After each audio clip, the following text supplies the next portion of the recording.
दही भात काला खाऊ दही भात काला खाऊ दही भात उतरल्या पुढचे ओ काला खाऊ दही भात काला खाऊ दही भात काला खाऊ दही भात उपजोनिया पुढे येऊ काला खाऊ दही भात काला खाऊ दही भात काला खाऊ दही भात उपजोनिया पुढे येऊ काला खाऊ दही भात काला खाऊ दही भात काला खाऊ दही भात वैकुंठी तो ऐसे नाही वैकुंठी तो ऐसे नाही वैकुंठी तो ऐसे नाही वैकुंठी तो ऐसे नाही वैकुंठी तो ऐसे नाही कवळ काही काल्याचे कवळ काही काल्याचे कवळ काही काल्याचे वैकुंठी तो ऐसे नाही कवळ काही काल्याचे कवळ काही काल्याचे कवळ काही काल्याचे एकमेख खाऊ मुखी सुखे घेऊ हुंबरी सुखे घेऊ हुंबरी सुखे घेऊ हुंबरी एकमेख खाऊ मुखे सुखे घेऊ हुंबरी सुखे घेऊ हुंबरी सुखे घेऊ हुंबरी वैकुंठी तो ऐसे नाही वैकुंठी तो ऐसे नाही वैकुंठी तो ऐसे नाही वैकुंठी तो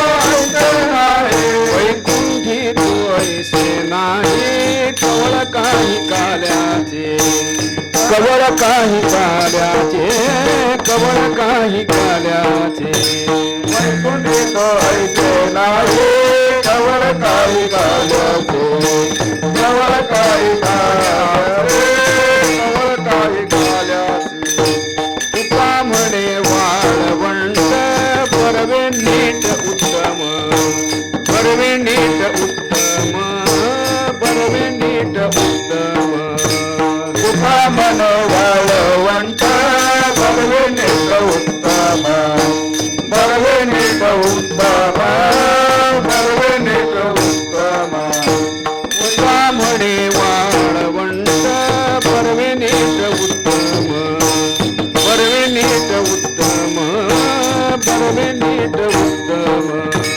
तुका म्हणे वाळवंट बरवे नीट उत्तम बरवे नीट उत्तम बरवे नीट उत्तम वैकुंठी तो ऐसे नाही वैकुंठी तो ऐसे नाही वैकुंठी तो ऐसे नाही वैकुंठी तो ऐसे नाही वैकुंठी तो ऐसे नाही कवळ काही काल्याचे कवळ काही काल्याचे कवळ काही काल्याचे नाही कवळ काही काल्याचे कवळ काही काल्याचे कवळ काही काल्याचे थोबार खुमाई थोबार खुमाई थोबार थोबार खुमाई थोबार खुमाई थोबार खुमाई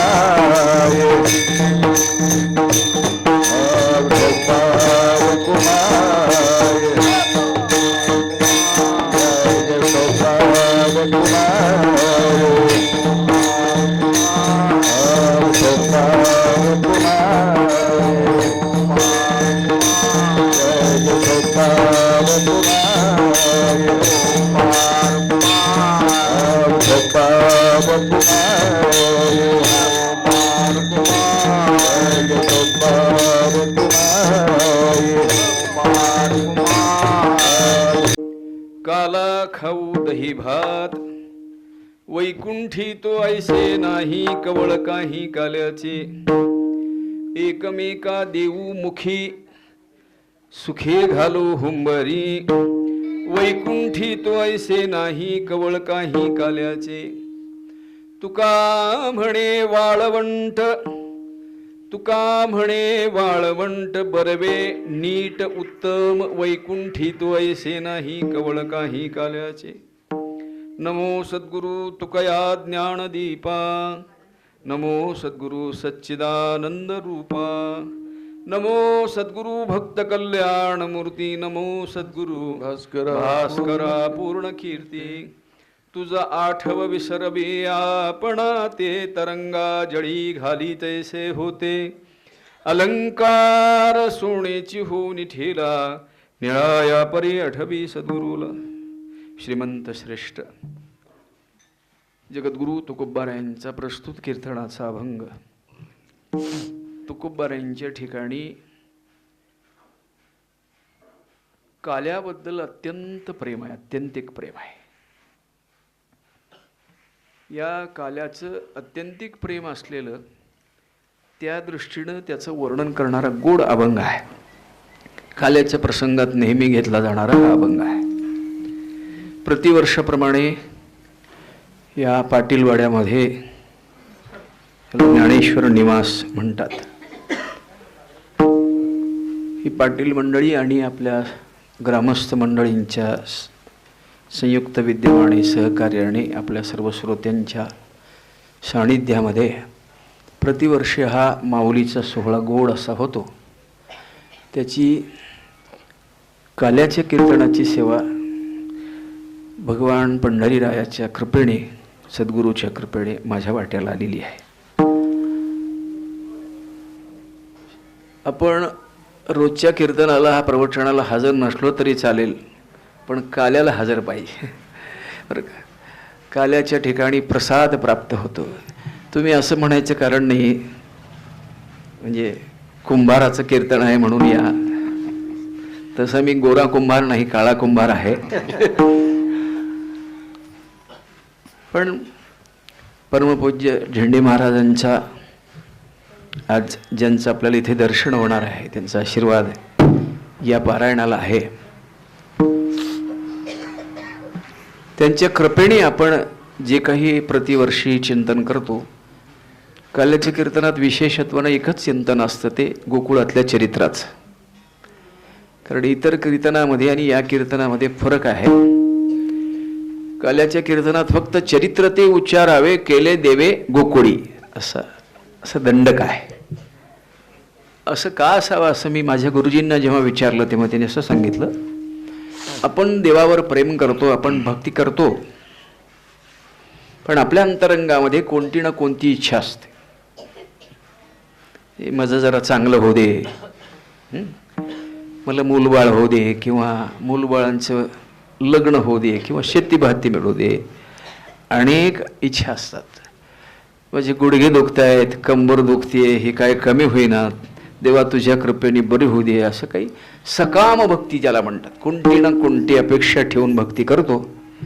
पण गोपगोपिकांनी श्रीकृष्ण परमात्म्यावरती जे प्रेम केलं ते निष्काम प्रेम होतं.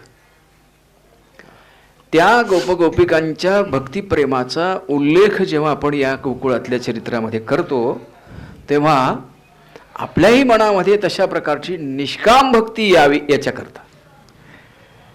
काय भक्ती होती त्यांची. द्वारकेमध्ये असताना एकदा श्रीकृष्ण परमात्म्याने आपल्या पोटात दुखत आहे अशा प्रकारचं सोंग केलं. सोंग असते, देवाचे काय पोटात दुखेल का. सगळ्याचं औषध असणारा तो, हो की नाही, त्याच्या काय पोटात दुखेल, पण गाडागाडा लोळायला लागले. 16,108 पत्न्या त्याच्या भोवती गोळा झाल्या देवाच्या. काय झालंय देवा, काय झालंय स्वामी. सगळे प्रथम उपचार झाले.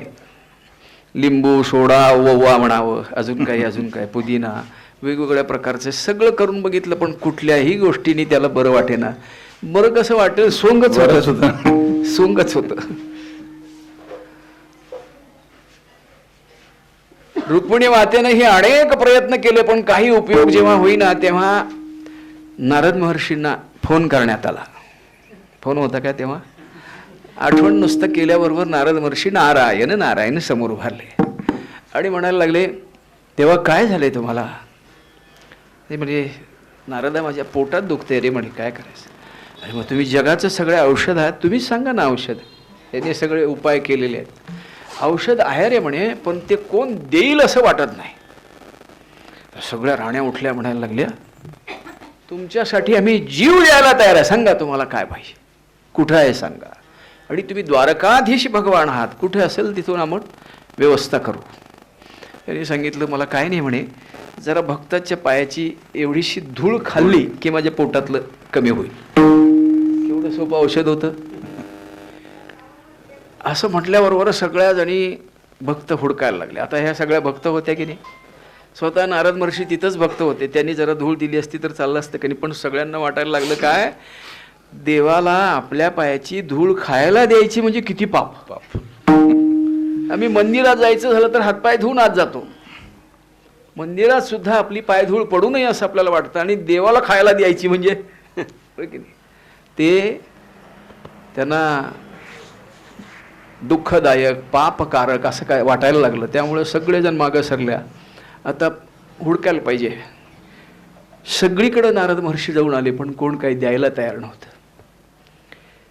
शेवटी नारद महर्षी दमून आले, म्हणे तुम्ही औषध सांगितलं म्हणे, पण ते कुठल्या मेडिकलमध्ये मिळते ते बी सांगा म्हणे.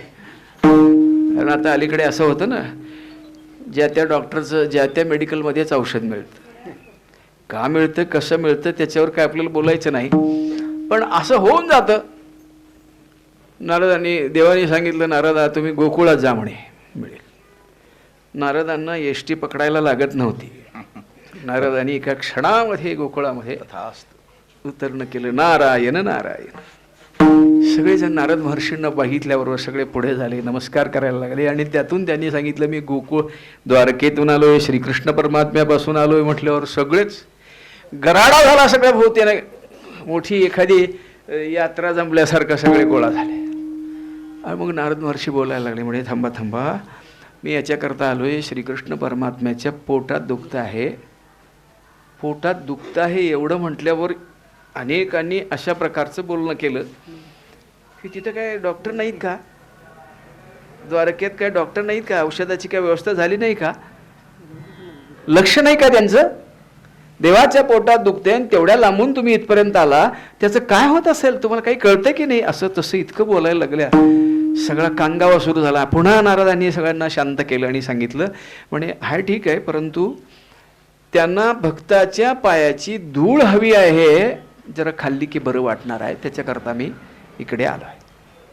असं म्हणायचे पुरुषात कुणीतरी हारा आणला. हारा माहिती आहे ना, आजीला माहिती असेल. हारा, मोठ्या बुट्टीला हारा म्हणतात. मोठे ते शाळू वगैरे कापणीच्या वेळेला त्या हाऱ्याचा उपयोग होत होता.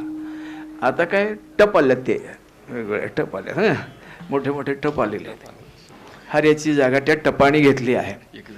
मोठा हारा आणला आणि त्या हाऱ्यामध्ये सगळे गोपाळ गोपिका आपले पाय झाडायला लागले. हो, नारद महर्षी अवाक होऊन बघायला लागले.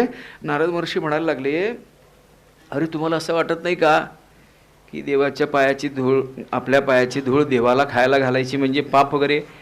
पाप नव्हे, आम्हाला घोर नरक भोगावा लागला तरी चालेल, पण देवाला बरं वाटलं पाहिजे. याला निष्काम प्रेम म्हणायचं. मागायचं तर काय नाहीच, पण आपल्याला कितीही दुःख झालं तरी तो सुखी असावा, अशा प्रकारची जी बुद्धी असते तिला निष्काम प्रेम म्हणायचं. हे निष्काम प्रेमाच्या कथा आपल्या काल्याच्या चरित्रामध्ये चिंतनात घेतल्यामुळे आपण 7 दिवस जे काही ऐकलेलं असतं, प्रवचन, पारायण, आरती, हे जे काही सेवा झालेली असते, त्या सगळ्या सेवेतून आपल्या अंतरंगामध्ये अशा प्रकारचं निष्काम प्रेम निर्माण झालेलं असतं थोडंफार. आणि त्या निर्माण झालेल्या प्रेमामध्ये आपण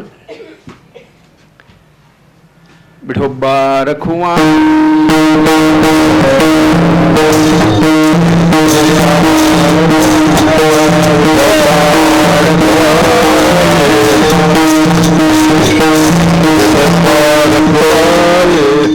या हेतूने आपल्या अंतरंगामध्ये निष्काम भक्ती निर्माण व्हावी याच्याकरता हे काल्याचं कीर्तन असतं. आणि त्या आधी सर्वसामान्य चोरी करणं, खोड्या करणं, अशा प्रकारच्या कथा याकरता भागवत असं सांगतं. भागवतातलं म्हणणं असं आहे की अशा सर्वसामान्य कथा केल्याने आपल्याला भगवंताचं ध्यान करणं सोपं होईल. अवघड काहीतरी ध्यानात आणायचं म्हटलं की येत नाही. पण देवाने लोणी चोरलं, देवाने खोड्या काढल्या, हे सगळं डोळे झाकून जर ध्यानात आणलं तर आपल्याला थोडं देवाचं ध्यान होईल की नाही. याच्याकरता देवाने अशा प्रकारच्या सामान्य लीला केल्या की ज्या लीलांमुळे आपल्या अंतरंगामध्ये देवाचं अधिष्ठान होईल. देवाचा आपल्याला विसर पडतो ना, वरचेवर देवाचाच विसर पडतो, बाकीचं ध्यानात असतं सगळं. देव विसरणं हे महत्वाची गोष्ट आपल्याकडून घडते. रोज संध्याकाळी आमचे गुरुजी म्हणायचे, रोज संध्याकाळी अंथरुणावर पडल्यावर एकदा आठवणीत घ्यावा. पण दिवसभरात किती वेळेला देवाची आठवण केली. सर्वसाधारण बघितलं तर असं दिसतं, सकाळी जेव्हा उदबत्ती लावतो त्यावेळेस आपल्या अंगात येतं बरं का. आमचे गुरुजी म्हणायचे उदबत्ती लावल्यावर आमच्या अंगात येतं म्हणायचे.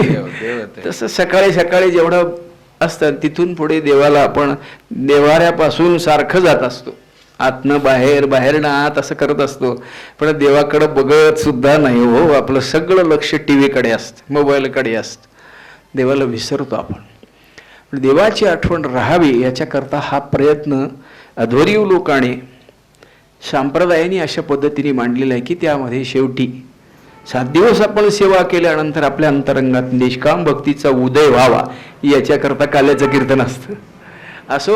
आणि काल्याच्या कीर्तनाचं अतिशय मोठं महत्व आहे. या अभंगातच तुकोबराय म्हणतात की मी पुन्हा पुन्हा जन्माला येईल, उपजोनिया पुढती येऊ, काला खाऊ दही भात.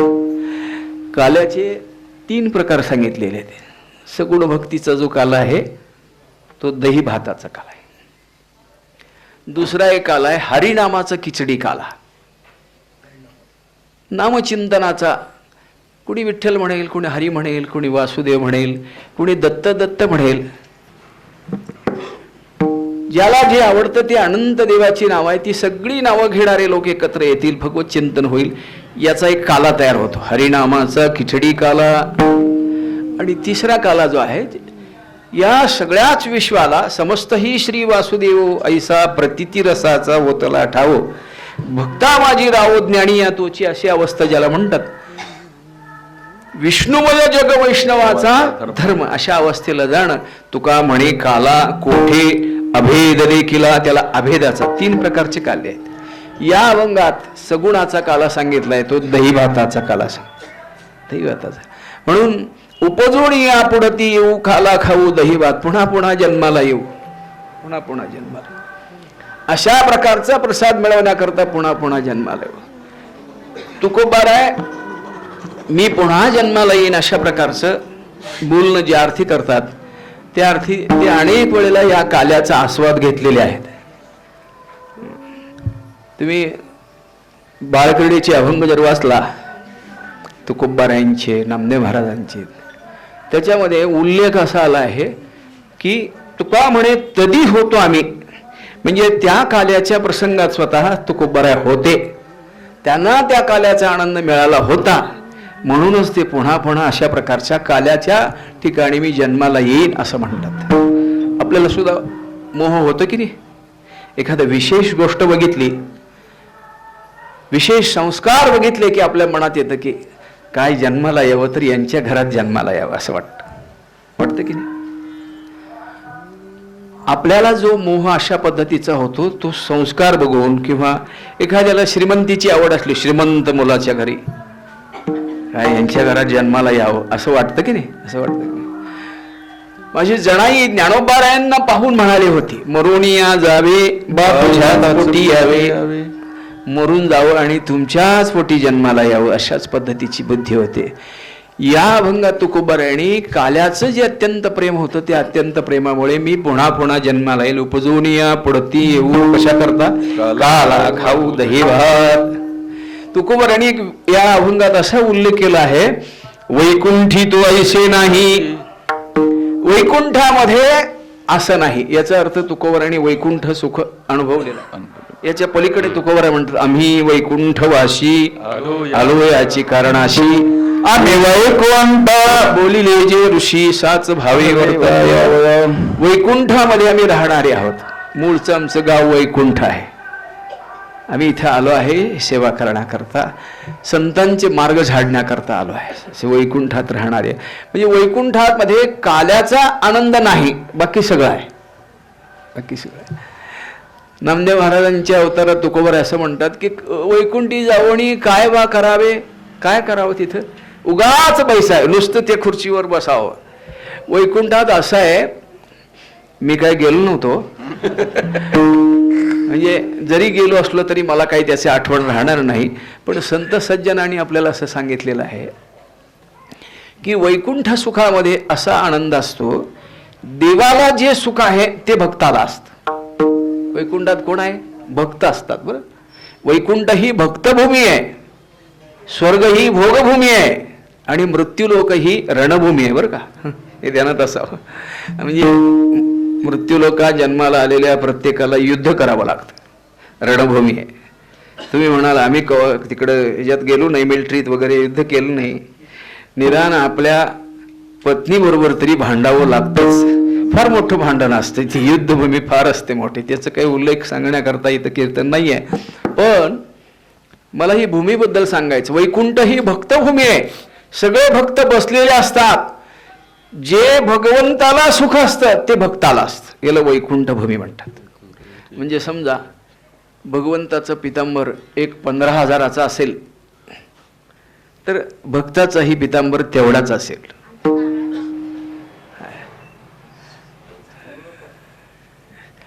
कुठेही गेला तर आपल्याला भेद दिसतो, पण तिथं वैकुंठात नाही. पण वैकुंठात काल्याचं सुख नाही. वैकुंठी तू ऐसे नाही कवळ काही काल्याचे, काल्याचा आनंद तिथे नाही. तुकोबाराने अनुभवलं होतं म्हणून तुकोबारा स्पष्ट सांगतात वैकुंठात हे नाही. मग आम्ही इथं काय करू? एकमेका देऊ मुखी सुखे घालू, हुंबरी एकमेकाच्या मुखामध्ये घालू. आता याचा अर्थ असा होतो, इथं आल्यावर काल्याचा जो प्रसाद मिळतो तो एकमेकाच्या मुखात घालायचा असतो, हा तरी प्रकार आहेच. पण आपल्याला जी भक्ती कळालेली आहे ती एकमेकाला देत राहो, याला म्हणायचं सुखे घालू हुंबरी.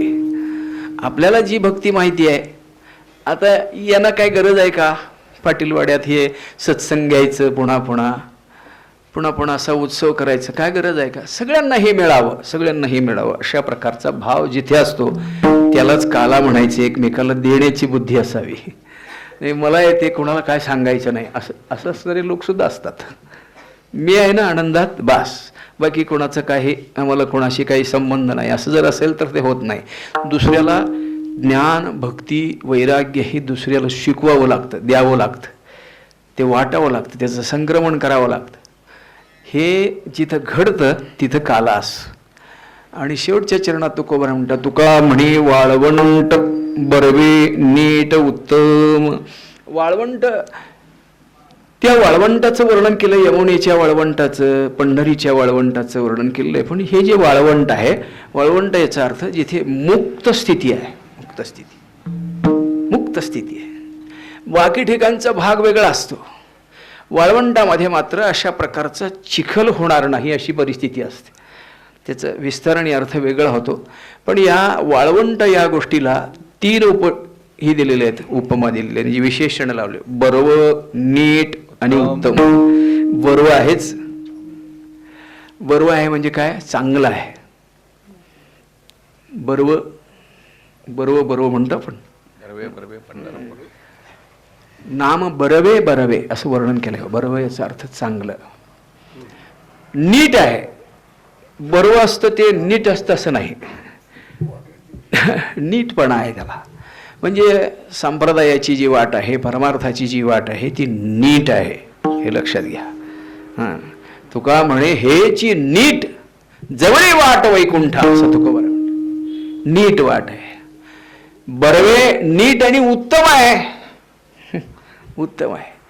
उत्तम याचा अर्थ, आता या तिन्हीचा अर्थ लावला तरी एकच होतो, चांगलाच अर्थ असा होतो. पण हे वेगळे शब्द याच्याकरता वापरलेले आहेत, त्या ठिकाणी त्याचा अर्थ लावताना तुका म्हणे संत सेवा हीच देवा उत्तम असं म्हटले. उत्तम शब्द तिथे वापरला आहे. उत्तमता ही महत्त्वाची आहे, ही उत्तम गोष्ट. म्हणजे तिन्ही विशेषणं लावून या वाळवंटाचं वर्णन केलेलं आहे. वाळवंट याचा अर्थ मी तुम्हाला सांगितलं, जिथे मुक्तता आहे, बंधनच नाही, कशा प्रकारचं बंधनच नाही. वाळवंटात कुठं काही आहे का हो? एखादा दगडसुद्धा असत नाही म्हणजे इथनं शिव आहे म्हणायला, इथनं शिव आहे म्हणायला. सगळंच असं वाळवंट असतं जिथं काही बंधन असत नाही. मुक्तता असते, मुक्तता असते, व्यापकता असते. लक्षात तुकोबरायांचं एका अभंग, जगदाकारी झाली सत्ता, वारुणी गेली पराधीनता, अवघे आपलेची आता, लाज आणि चिंता दुरावली. जगदाकारी सत्ता झालेली असते, अशा अवस्थेला आपण पोचलेलो असतो. ती अवस्था 7 दिवस अशा प्रकारची सेवा केली, 7 दिवस अशा प्रकारचं प्रवचन केलं की मनाची एक उच्च स्थितीला, मन आपलं एक उच्च स्थितीला येतं. भगवत चिंतना करता सगळ्यांबद्दलचं अत्यंत एक प्रेम अंतरंगामध्ये असतं. अनेकांनी आम्हाला मदत केली, अनेकांनी आम्हाला ह्या सुखाचा आनंद लुटण्याकरता सगळेजण सहभागी झाले. अशा अवस्थेत पुढं पुढं पुढं म्हणून जातं आणि एका स्थिर स्थितीला येतं. आणि असं वाटायला लागतं की हे सप्ताह संपूच नाही, आता पुन्हा चालूच राहू दे, असं वाटतं की नाही. ज्यांच्या अंतरंगात प्रेम असतं ना,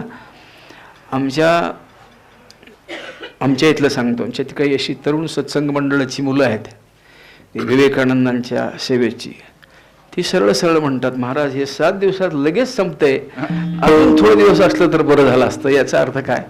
आणि पुन्हा पुन्हा ती मुलं अशी रडतात, बरं रडतात, सप्ताह संपल्यावर रडतात. पंढरीची वारी सुद्धा चालत जेव्हा आपण जातो तेव्हा ती लगेच कसं काय पंढरपूर आलं असं वाटतं, लगेच कसं.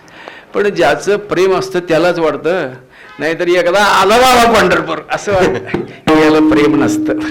एकदा सप्ताह संपला बाबा, किटकिट संपले असं म्हणणारे सुद्धा असतात बरं. पण असं नाही, तो पुन्हा पुन्हा मिळावा असं जे वाटतं ना, यालाच प्रेम म्हणतात. वारीला वर्षाला का जायचं, पुन्हा मला वारीला, ही जे प्रेम वाढतं प्रेम असतं. त्या नारद भक्ती सूत्रामध्ये असं सांगितलेलं आहे की भक्ती कशी असते, प्रतिक्षण वर्धमानम, प्रत्येक क्षणाला जी वाढते तिला भक्ती म्हणायचं. प्रत्येक क्षणाला जी वाढते तिला भक्ती म्हणायचं. आपली जर कमी होत असली तर ओळखायचं भक्ती नव्हे, भक्ती नव्हे.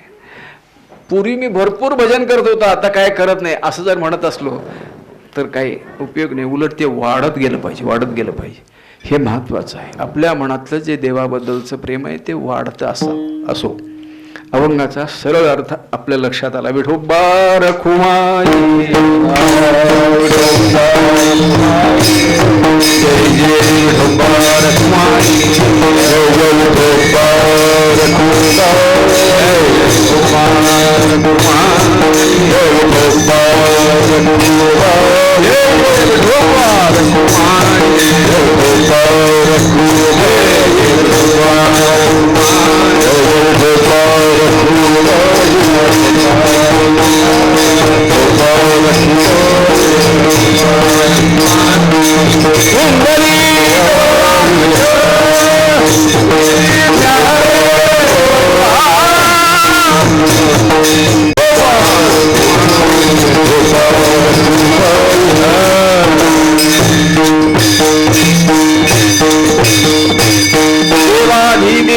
जगत्रय जीवा, देवा जगत्रय जीवा, देवा जगत्रय जीवा, देवा जगत्रय जीवा. परी श्री केशवा विनंती माझी, परी श्री केशवा विनंती माझी, परी श्री केशवा विनंती माझी. देवा जगत्रय जीवा, परी श्री केशवा विनंती परीयशी केशवा विनंती माझी, परीयशी केशवा विनंती माझी.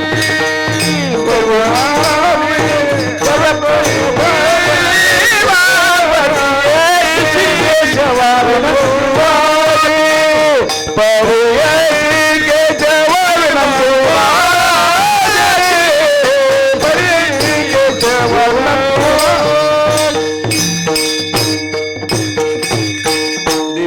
देवा जगत्रय जीवा परिशी केशवा म्हणते माझी वाणी तुझे वर्णी गुणनाम ऐसे देई प्रेम काही कळा. तुकोबाराणी बाळकर्डे सुरुवात करताना श्रीकृष्ण चरित्र लिहित असताना पहिल्यांदा प्रार्थना केली देवाची, हे जगत्रय जीवा, माझी विनंती आहे तुला तुझं वर्णन करण्याची. माझ्या ठिकाणी भक्ती प्रेम, माझी वाणी तुझे वर्णी गुणनाम ऐसे दे प्रेम काही कला, म्हणजे प्रेम आणि त्या दृष्टीने काही कला असेल तर ती मला दे, अशी प्रार्थना करून सुरुवात केली. अभंगाचा अर्थ पहिल्यांदा याकरता सांगितला की पुन्हा श्रीकृष्ण परमात्म्याचं चरित्र सांगायला लागलो की अभंग बाजूला राहतो. आणि संप्रदायाचा नियम असा आहे, अभंग पूर्ण त्याचा अर्थ पहिल्यांदा सगळ्यांच्या म्हणजे काणी उतरवायचा. याचं कारण काय आहे की कीर्तनकारापेक्षा श्रोते मोठे असतात. कारण श्रोत्यांनी 7 दिवस ऐकलेलं असतं, कीर्तनकार 1 दिवस सांगत असतं. 7 दिवसामध्ये वेगवेगळे विषय ऐकलेले असतात आणि ज्यावेळी अभंगाचा अर्थ सांगितला जातो त्यावेळी आपल्याला आता हे ऐकायचं आहे अशा प्रकारचं एक अधिष्ठान मनात तयार होतं आणि आपण त्या दृष्टीने ऐकायला लागतो. याला महत्त्व आहे. नाहीतरी मग लगेच त्या दृष्टीने जर आपण अर्थ न सांगता बोलायला लागलो तर आपल्याला काय ऐकायचं नेमकं हे लक्षात येत नाही श्रोत्यांच्या, आणि त्यांच्या डोक्यात जास्त विषय असतात. प्रवचन कीर्तनाचे तरी असतातच असतात, पण घरातले पण असतात. आपल्याला नेमकं काय ऐकायचं हे लक्षात येत नाही. आज आपल्याला भगवंताच्या काल्याविषयी, त्या गोकुळातल्या चरित्राविषयी ऐकायचं आहे अशी एक धारणा तयार होते आणि त्या दृष्टीने आपण ऐकायला बसतो. लक्ष देऊन मग ऐकायला लागतो. लक्ष देऊन ऐकता ऐकता केव्हा झोपतो हे पण कळत नाही. सरकार बऱ्याचदा असं होतं, सकाळी काल्याच्या कीर्तनाला सुद्धा लोक झोपतात. रात्री झोप येणं वेगळं, सकाळच्या काल्याच्या कीर्तनाला सुद्धा होतात, काय कळत नाही. त्याच्या पाठीमागं 2 कारणं सांगितलेली आहे संतांनी. एक कारण सांगितले ते असं, आपलं कीर्तनात लक्ष नसलं तर झोप येते. महत्वाचे कीर्तनी बैसता निद्रे लागविले मन माझे गुंतले विषय सुख, घराकडे मन लागलेलं असलं की झोप लागते. आणि दुसरं कारण असं असतं की झोप हे पाप असतं, बरं का. झोप येते याचं कारण आहे, आपल्या जर ठिकाणी पाप असलं तर ते ऐकू देत नाही असं म्हणतात. संतांचं सांगणं आहे बरं, माझं नाही.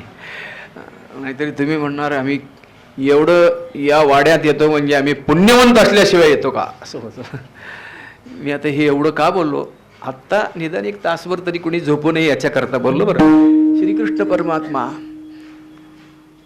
मथुरेमध्ये वसुदेव देवकीच्या पोटी जन्माला आला.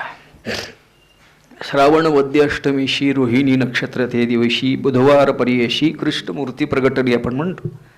श्रीकृष्ण परमात्म्याचा जन्म झाला.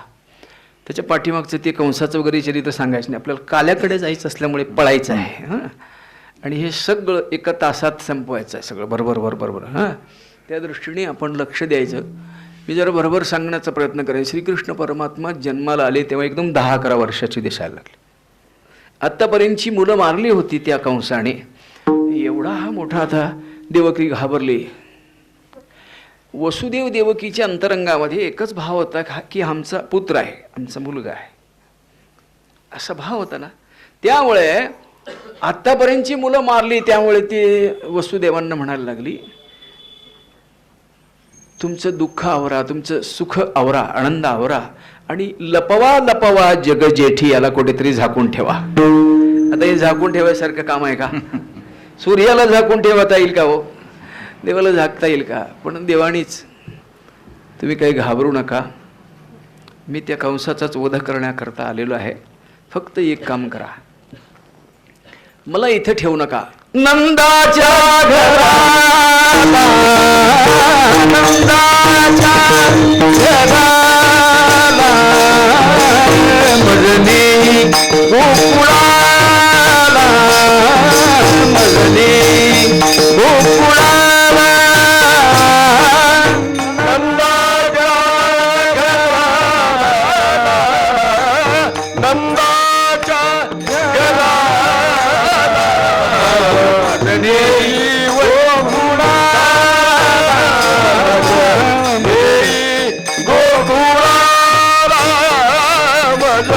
म्हणे गोकुळाला, हो नंदाच्या घराला मजने गोकुळाला. नामदेव महाराजांच्या बाळक्रीडेत आलं. म्हणसी सती रक्षपाळ तेम्या मोहिले सकळ. तुम्ही म्हणत असाल रक्षपाळ आहे, दारं झाकलेली आहेत, कसं काय जायचं असं म्हणत असाल, मग ती सगळ्याचं व्यवस्था केलेली आहे, तुम्ही काही घाबरू नका. कोंडमार होता केला बहुदिस सोडवी निमिष न लागता. नकळे तो त्याशी सांगितला ठाव आपणाशी ठाव नंदा घरी. नंदा घरी जाता येता वसुदेवा नाही झाला गोवा सवे देव. देव बरोबर असल्यामुळे काही अडचण आली नाही. आपल्या बरोबर देव असायला पाहिजे. देवाला आपण जिकडे जाऊ तिकडे देवाला बरोबर घेऊन जायला पाहिजे. देव असतोयच बरं का आपल्या संकट, फक्त त्याचं स्मरण नसते. तुकोबाराय म्हणायचे जेथे जातो तेथे तू माझा संगाती चालविशी हाती धरून या. नाहीतरी असं चांगलं पैस जागा असते तिथेच आपण पडतो आणि काहीतरी होतं. इथे काहीच नव्हतं, कसं काय पडला हा माणूस आणि काय झालं. वेळ म्हणायचं, देवाने हात सोडला. देव बरोबर असतो ना आपल्या बरोबर देव असतो प्रत्येकाच्या. आपण इथं आलो ना देवाच्या बरोबर आलो. म्हणून निघत असताना कुठे देवा चला आता शेताकडे असं म्हणावं. जेवायला बसायचंय, देवा आता जेवायचंय, आहे की नाही. नाहीतरी जेवता जेवता ठसका लागून जात्यात वर एक एक. काय जेवायला होता आणि एकदम ठसका लागला गेला. देव बरोबर असावा, देवाची आठ. सवे देव तया आड नये काही तुका म्हणे नाही भय चिंता. तुकोबारायांचं प्रमाण आहे. सवे देव तया आड नये काही तुका म्हणे नाही भय चिंता. सगळ्या अडचणी एवढ्या अडचणी होत्या, पण त्या सगळ्या अडचणी दूर केल्या देवाने. देवाला टोपलीमध्ये घेतलं आणि निघाले. पाऊस पडायला लागला बरं का. अतिशय प्रसन्न वातावरण होतं बरं का. रात्रीचं होतं पण वातावरण अतिशय प्रसन्न. वर्षा ऋतू असे कृष्ण पक्ष. मंद मंद पाऊस पडायला लागला. देवाचं स्वागत करावं असं वाटलं. आणि मग आता पावसात माझा देव भिजतोय म्हणून स्वतः शेषनारायणी त्याच्यावरती अशी छत्री धरली निघाले. आणि यमुना मैया वाट पाहत होती. हो यमुना मैया का वाट पाहत होती. अनेक जन्मापासून ती वाट पाहत होती. यमुना मैया कोण होती तुम्हाला सगळं यम माहिती आहे का. हो यम माहिती आहे. त्याचा फोन नंबर असला तर द्या मला. यम म्हटलं की सगळे घाबरतात की नाही. आपण घाबरतो सगळे. पण त्या यमाची एक जुळी बहीण होती, तिचं नाव यमी होतं. आणि ती यम कसे आहेत दिसायला काळे कभिन्न. आणि असे काळे कभिन्न असल्यामुळे ती जुळी बहीण सुद्धा काळी कभिन्न होती. ती म्हणायला लागली माझ्याशी लग्न कोण करत नाही, काय करू. प्रत्येकाकडे जाऊन स्वतः विचारायला लागले. आता हा जुना काळ आहे बरं का, आत्ताचा काळ नाही. आता एखादा राजपुत्र सुद्धा फिरायला लागलेला आहे, मला मुलगी द्या हो, मला मुलगी द्या हो, अशी अवस्था झाली आता. पण पूर्वीच्या काळ होता तो. माझ्याशी लग्न कोण करत नाही म्हणून फिरायला लागली. कुणीच तयार नव्हतं. काळी कभिन्न होती. कुणी तिचा स्वीकार करेना. शेवटी भगवंताकडे देवा माझा कोण स्वीकार करत नाही म्हणे, काय करू. तुम्ही कराल काय. तयार आहे म्हणे. लगेच कसं काय तयार झाला म्हणे. तूही काळी आणि मीही काळा. ठाईचाची काळा अनादि बहु काळा असा मी असल्यामुळे मी तयार आहे म्हणले. पण आत्ता नाही, तुला थोडं थांबावं लागेल. ती तयार नव्हती. हो तिला लग्नाची घाई झाली होती. गुडघ्याला बाशिंग बांधून तयार झाली होती ती. माझ्याशी लग्न करा, लगेच करा, आत्ताच करा. देवाने थांबायला सांगितलं. शेवटी तिनं रागानं तपश्चर्या करायचं.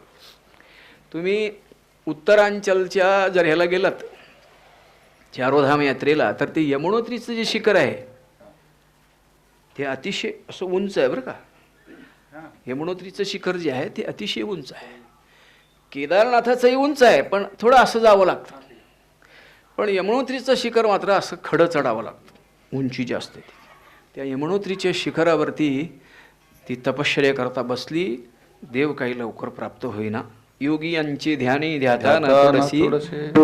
असा तो भगवंत असल्यामुळे सहजासहजी प्राप्त होत नाही तो सहज.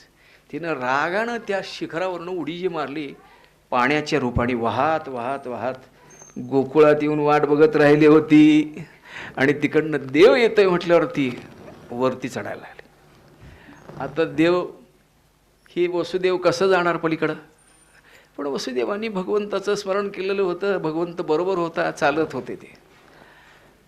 यमुना मैया ही माझी पत्नी आहे, माझी वाट पाहती आहे. तिला आधार देण्याकरता देवानी खाली पाय केला टोपलीतून आणि स्पर्श केला, कारण पतिव्रता आहे ती. पायाचा स्पर्श केला आणि सांगितलं, आलो म्हणे खेळायला तुझ्या वाळवंटात, तुझ्या ह्याच्यात तुला सुख देण्याकरता मी येणार आहे, तू काही काळजी करू नकोस. पायाचा स्पर्श झाल्याबरोबर यमुना मैया दुभंगली, बरं का, उतरली नाही. दुभंगली हे ध्यानात ठेवावं. दुभंगली याचा अर्थ काय? आपलं हृदय तिनं उघडं केलं. माझ्या अंतरंगामध्ये तुमच्याबद्दल, तुम्ही पती मी पत्नी, अशा प्रकारचा जो माझा भाव होता तो अशा रीतीने होता की विषयिक भावनेतून होता. पण तुम्ही जगतपती आहात, जगाचे चालक मालक आहात, त्यामुळे तुम्हाला माझा नमस्कार आहे. असं मग आपलं हृदय उघडं केलं त्यांनी. माझ्या मनात काय होतं, चुकीचं होतं, आता मला चांगलं वागलं पाहिजे, तुमच्या सुखाकरता, इथल्या आनंदात तल्लीन होण्याकरता मी इथं आलेली आहे, सगळ्यांना सुख देण्याकरता आलेली आहे. अशी आता ती नदीचं स्वरूप कसं असतं, संतांसारखं असतं, सगळ्यांना सुख देत जाणं. ते तिनं अनुभवलेलं होतं. एकत्व बुद्धी संपलेली होती, व्यापकत्व बुद्धीला ती पोचली होती. तिनं हृदय उघडं केलं म्हणजे आत्मसं दुभंगली गेली. भगवान पलीकडे गेले, गोकुळामध्ये गेले. रात्रीची वेळ होती. देवाला सांगितलेलं होतं, माया उपजली तेथे मज ठेवी आणि येथे, तिथं माया जन्माला आलेली आहे, मुलगी आहे, मला तिथे ठेव आणि घेऊन ये. ठेवले आणि वसुदेव आणि त्या मुलीला घेऊन निघाले. इकडे येऊन पोचले. तोपर्यंत तिकडं भगवान उठले. नंदाची एक बहीण होती सुनंदा, तिनं सहज वहिनीच्या घराकडे बघणं केलं.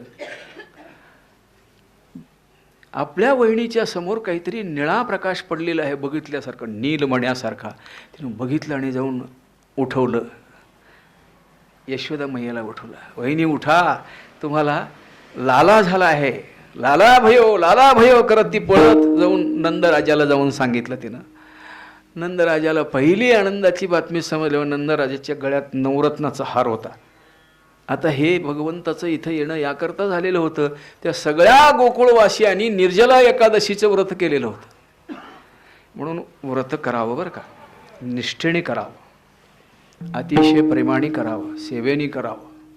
असं जर केलं तर त्या व्रतातून आपल्याला काहीतरी फलप्राप्ती होते. आपण व्रत करतो, काय व्रत असतं आमचं एकादशीचं सांगावं तुम्हाला.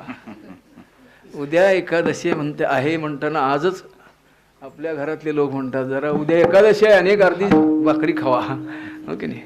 काळजी घेतात. आणि एकादशी दिवशी तरी तोंड बंद नसतं, दिवसभर चरा खरं एकादशी करा असं कुठतरी लिहिलेलं असतं म्हणे.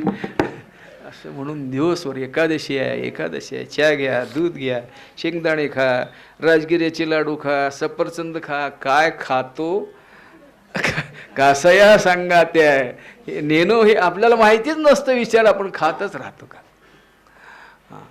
पण व्रत म्हणून भगवंत, व्रत याचा अर्थ उपवास याचा अर्थ असा असतो, एवढं ध्यानात ठेवायचं, मन समाधानी ठेवायचं, सगळ्यात महत्त्वाची गोष्ट. आणि सतत भगवंताचं स्मरण करायचं, याला उपवास म्हणायचं. उप अधिक वास असा शब्द येतो.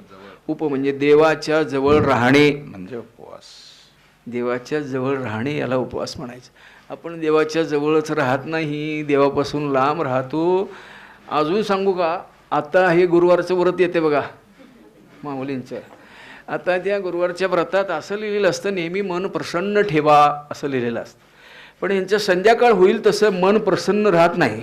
पोटात भूक लागलेली असते आणि मग त्या नवऱ्याला काव काव किती काव असतं त्या काही मुलाला काव, पोटात काव सगळं असं चालूच असतं. असो किती त्याच्याबद्दल सांगावं तेवढं थोडं आहे. व्रत अतिशय निष्ठेने संपूर्ण गोकुळवासियांनी केलं होतं. म्हणून श्रीकृष्ण परमात्मा तिथं आले आणि आल्यावर सगळा आनंद गोकुळीच्या सुखा गोकुळीच्या सुखा गोकुळीच्या सुखा गोकुळीच्या सुखा अंत पार नाही लेखा अंत पार नाही लेखा अंत पार नाही लेखा अंत पार नाही लेखा अंत पार नाही लेखा अंत पार नाही लेखा गोकुळ्या सुखा गोकुळीच्या सुखा गोकुळीच्या सुखा गोकुळीच्या सुखा राहिले कांत बार राहिले का बाळकृष्णानंदावरी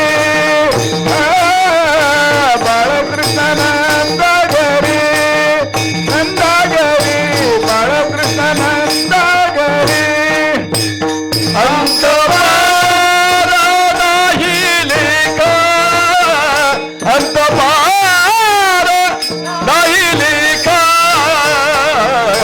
बाळकृष्णानंदागरी बाळकृष्णानंदागरी नंदागरी बाळकृष्ण नंदागरी गोकुळीच्या सुखांत पार नाही लेखा बाळकृष्ण नंदा घरी आनंदल्या आनंद झाला. गुढिया तोरणे करीती कथा गाती गाणे बाळकृष्ण नंदा घरी आनंदल्या सगळे आनंदे. घरोघरी झाला लक्ष्मीचा वास. दैन्य दारिद्र्यास त्रास आला. लक्ष्मीच्या घरी लक्ष्मी सगळ्यांच्या घरी वसायला लागली. लक्ष्मी वसायला लागली याचा अर्थ ती नारायणाबरोबर आली होती म्हणून बरं का. एकटी जर लक्ष्मी आली तर ती घुबडावर बसून येते म्हणे. घुबडाला सर्वसाधारण काय म्हणतो आपण, उल्लू म्हणतो, उल्लू. आणि आपल्याकडे अशा पद्धतीने संपत्ती आली की केव्हा आपल्याला ती उल्लू बनवेल सांगता येत नाही. म्हणून लक्ष्मी घरात यायची म्हणजे नारायणासह यावी, नारायणासह. म्हणून श्रीकृष्ण परमात्मा या गोकुळात आल्यामुळे आनंद निर्माण झाला. त्या आनंदाला काही हिशोब नव्हता. श्रीकृष्ण परमात्मा हळूहळू, आता मी ते लहानपण वगैरे जास्त तिथलं सांगत नाही, ते देवा नंदाणी नंदबाबांनी अनेक प्रकारची दानधर्म केलं. आणि मग सगळ्या गोकुळवासियांना आनंद झाला. सगळ्या जणी भेटायला यायला लागल्या. सगळ्या जणी जसं जसं श्रीकृष्ण परमात्म्याला पाहण्याकरता त्या यायला लागल्या. 1-2 दिवसाचं मूल डोळं उघडून बघते का हो, पण प्रत्येक इकडे ते बघत होतं म्हणे. का बघत होतं, हिनं काय काय पुण्य केलेलं आहे, हिच्या ऋणातून मला काय काय मुक्त करायचं आहे. कारण त्या सगळ्या गोकुळातल्या प्रत्येकांचं ऋण फेडण्याकरता देवाला होता. ऋण फेडावया अवतार गेला, ऋण फेडावया अवतार गेला. अविनाश आला आकाराची, अविनाश आला आकाराची, अविनाश आला आकाराची. ऋण फेडावया अवतार गेला, ऋण फेडावया अवतार गेला. अविनाश आला आकाराशी, अविनाश आला आकाराशी. माझी वाणी तुझे वर्णी गुणनाम, माझी वाणी तुझे वर्णी गुणनाम, माझी वाणी तुझे वर्णी गुणनाम, माझी वाणी तुझे वर्णी गुणनाम. ऋण फेडावया अवतार केला, विनाशाला करशी. अनेकांचं ऋण होतं. गोपिकांचं, गोपाळाचं, सगळ्यांचं ऋण होतं. गोपिकांचं काय ऋण होतं तर या गोपिका म्हणजे पूर्व अवतारामधले ऋषी होते. ऋषी अनेक जन्म तपश्चर्या करून सुद्धा तो काही प्राप्त होईना. आणि त्या रामावताराच्या वेळेला गौतम ऋषीच्या आश्रमामध्ये श्रीरामप्रभू आले ना, तेव्हा तिथं जी शिळा होऊन पडलेली अहिल्या होती तिला भगवंताच्या पायाची धूळ लागल्याबरोबर ती सुंदर अशा अहिल्याच्या पतिव्रता अहिल्याच्या रूपात प्रगट झाली. आणि असं जे प्रगट होणं आहे त्या ऋषी लोकांनी बघितलं म्हणे आता आपण असं करू, हा कोणीतरी अवतार पुरुष आलेला आहे, आपण एक एक दगड घेऊन जाऊ आणि त्याच्या पायाला लावून एक एक बायकोच करून घेऊ, आता तपश्चर्या करायचं बास. आता एवढ्या वर्ष तपश्चर्या केलेली फुकट जाऊ देतील का देव? हां, त्यांनी प्रत्येकजण एक एक दगड घेऊन निघाले. आमचे गुरुजी म्हणायचे बरं का, एखादा जाड ऋषी असला तर त्याला जाड बायको पाहिजे म्हणून मोठा दगड घेऊन गेला. असं सगळेजणी डोक्यावर असे दगड घेऊन गेले. देवाने सांगितलं, त्यांच्या जिभेवर बसणाऱ्या सरस्वतीला सांगितलं, देवाची इच्छेनेच बोलतो, बोलो जाता बरळ करीशी तू नीट, त्याच्या सत्तेने आपण बोलतो. सरस्वती मातेला सांगितलं, जरा बदल कर म्हणे, आम्हाला स्त्रिया करून द्या म्हणायचं ते घ्या म्हटले. आम्हाला स्त्रिया करून घ्या म्हटल्यावर देवानी तथास्तु म्हटलं. पण पुढच्या अवतारामध्ये तुम्हाला जन्माला यावं लागेल. तेच ऋषी गोपिकांच्या रूपाने जन्माला आले होते. अजून वर्णन केलेलं आहे, त्या वेदांमध्ये ज्या रुच्या असतात त्याला श्रुती म्हणतो. श्रुती, त्या श्रुतींनी देवाचं वर्णन करून करून थकल्या. अनुमानेन अनुमानेन श्रुती नेती नेती म्हणती नेती नेती, आम्हाला काही कळत नाही देवा, आम्हाला काही कळत नाही असं म्हणत बसल्या. त्याच श्रुतींनी गोपिकांचा अवतार धारण केलेला होता. देवाचं वर्णन होत नाही, मग त्याच्या संगती सुखाचा लाभ घेण्याकरता देवाने सांगितलं की तुम्हाला संगती सुखाचा लाभ देतो. आणि गोपाळांना सांगितलं पंगती सुखाचा लाभ. याचं कारण काय? रामावतारामध्ये जी वानरं होती, ते वानरांनी रावणाशी युद्ध करून तिथं मदत केली होती, भरपूर मदत केली होती. आणि जेव्हा सीतामाईसह वर्तमान अयोध्येत पोहोचले तेव्हा सीतामाईला वाटायला लागलं, माऊलीचं हृदय कोवळ असतं, आपल्याला कोणी मदत केली तर त्यांच्या ऋणातून मुक्त व्हावं असं वाटतं. त्याने ठरवलं, निदान ह्या वानरांना एक स्नेहभोजन देऊया. स्नेहभोजन समजतं ना? इंग्रजी सांगू का? रिसेप्शन. आता लगेच समजतं बघा. रिसेप्शनचा कार्यक्रम ठेवला आणि मग सीतामाईने सुंदर जेवण केलं. त्या जेवणाचं रामायणामध्ये वर्णन असं केलेलं आहे, त्याच्यात लोणची 56 प्रकारची होती. बाकीचे अन्न किती असतात सांगा, पक्वान्न किती असते? आपल्याला एक लोणचं मिळत नाही, आम्ही अगदी लोणच्यासारखेच असतो, आपल्याला एक लोणचं मिळत नाही अशी अवस्था असते. पण 56 प्रकारची लोणची होती. सुंदर ताटं विस्तारून हे 18 पद्म वानर ओळीनं बसलेले होते. आणि सगळ्यांना स्वतः सीतामाई आपल्या काही सख्यांना घेऊन विजेसारख्या भरभर भरभर भर वाढत होत्या. वाढायचं झालेलं आहे, बरंचसं झालेलं आहे. आता शेवटची पाणी सोडायचं आहे. तेवढ्यात काही लोकांचं असं असतं, महाराज जेवायला वाढलं की ग बसत नाहीत. ते जरा सांडगं खाऊन बघा, जरा जिलेबी असेल तर त्याचं कोंडका खाऊन बघा, असं काही लोक करत असतात.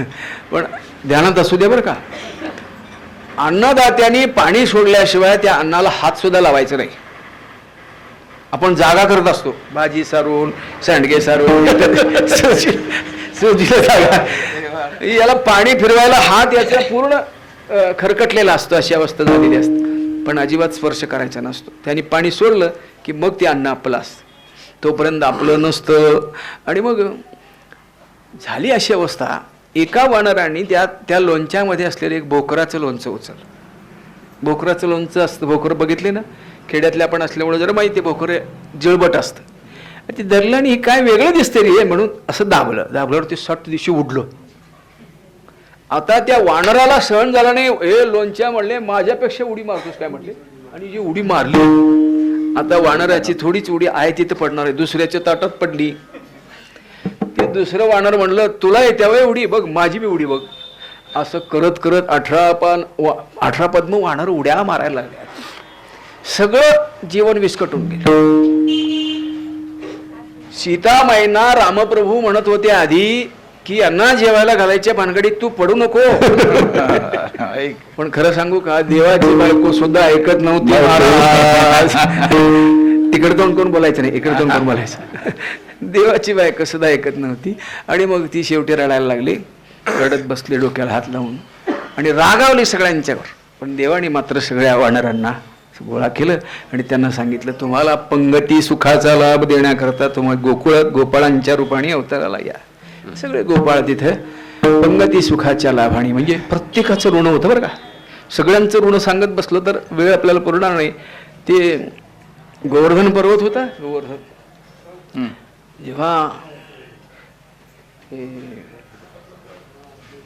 काय ते रामेश्वरला जो सेतुबंधन चालू होतं, त्या सेतुबंधनामध्ये कोणीतरी येऊन हनुमंतांनी स्वतः ते उचललं होतं गोवर्धन पर्वत सेतुबंधनाकरता. त्याला आनंद झाला होता गोवर्धनाला की मी रामकार्याकरता उपयोगाला येतो आहे. पण तेवढ्यात एक वानर पळत आला. थांबा थांबा म्हणले, सेतुबंधन संपलंय म्हणले, काम झालंय पूर्ण, आता नको उचलून. खाली ठेवले.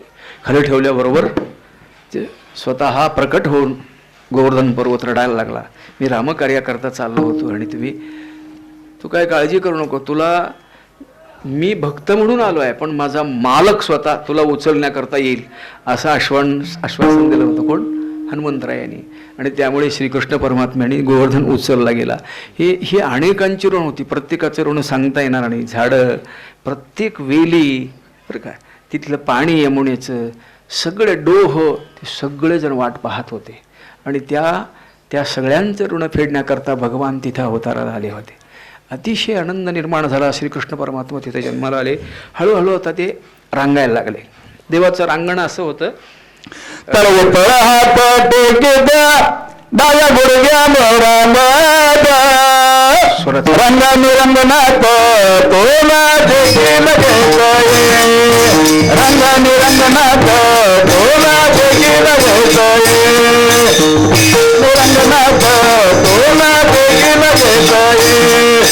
तळ हात हात टेकीत तळवे तळ हात टेकीत डाव्या गुडघ्याने रांगत, डाव्या गुडघ्याने रांगत, रंगाने रंगनाथ तोला देखील घेतोय, रंगाने रंगनाथ तोला देखील घेतोय, रंगाने रंगनाथ तोला देखील घेतोय, रंगनाथ तोला देखील घेतोय, रंगाने रंगनाथ तोला देखील घेतोय.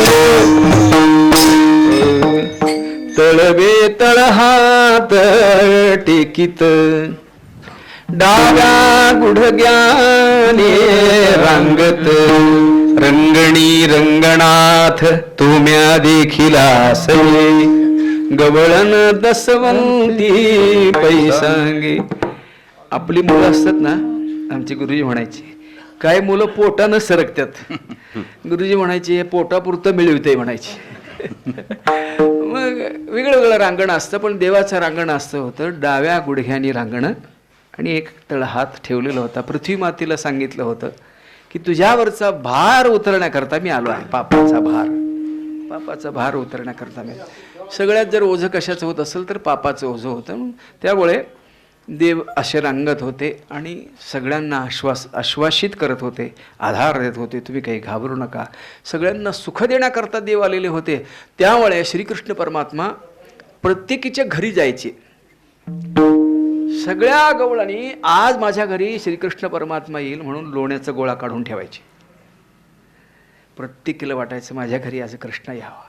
सारखं त्याला पाहण्याच्या दृष्टीने नंदाच्या अंगणात जावं, त्याला पाहावं, त्याच्याशी खेळावं, हे सगळं करत होते बरं का.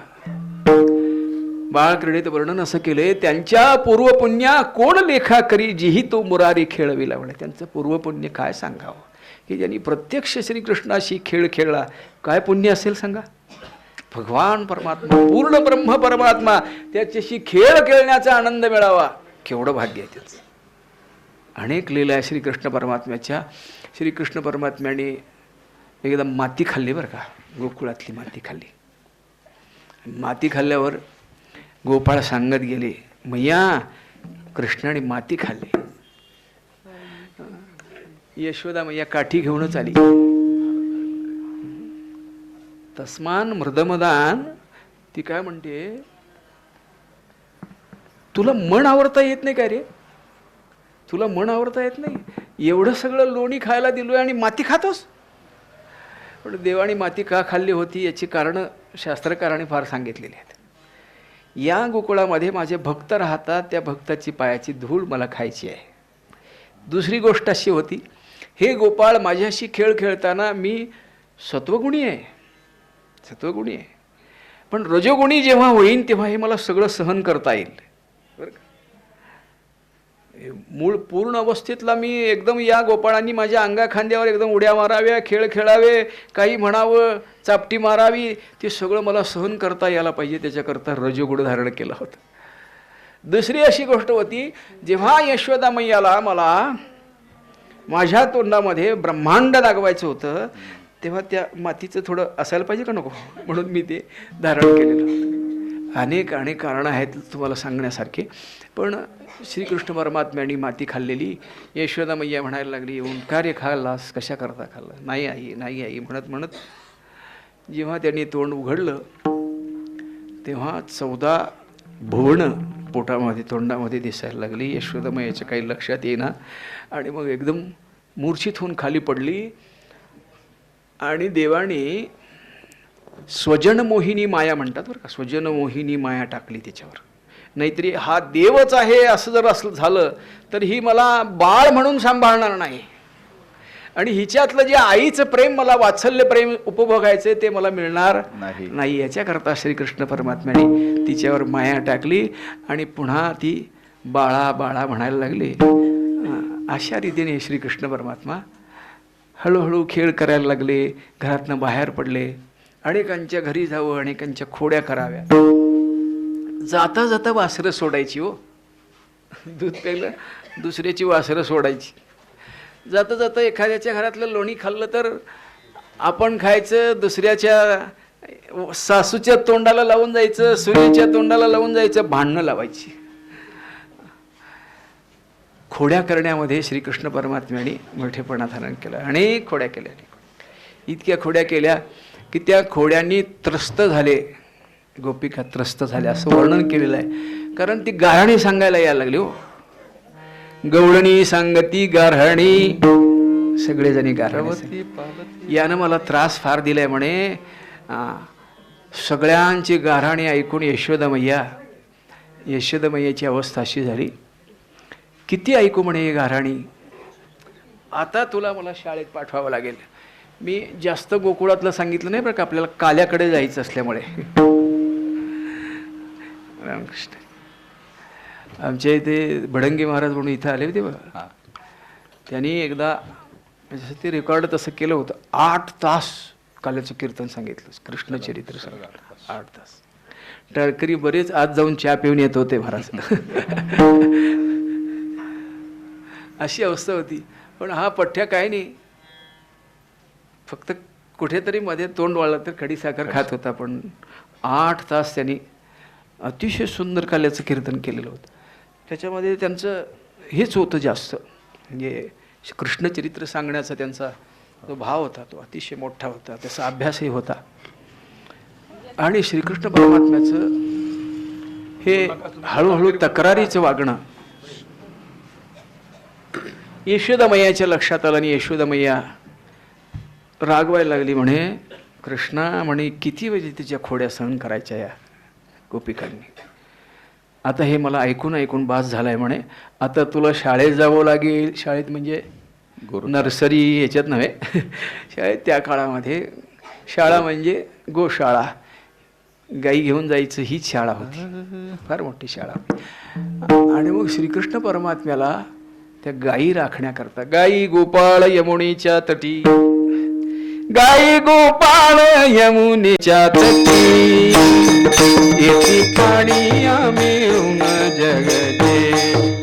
ओ गायी गोपाळ यमुनेच्या तटी, येथे पाणी मिळून जगते.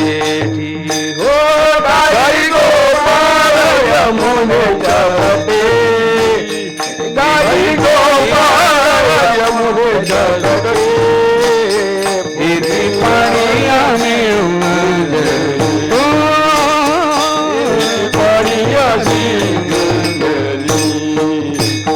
चेंडू चौगुणा खेळती वाळवंती,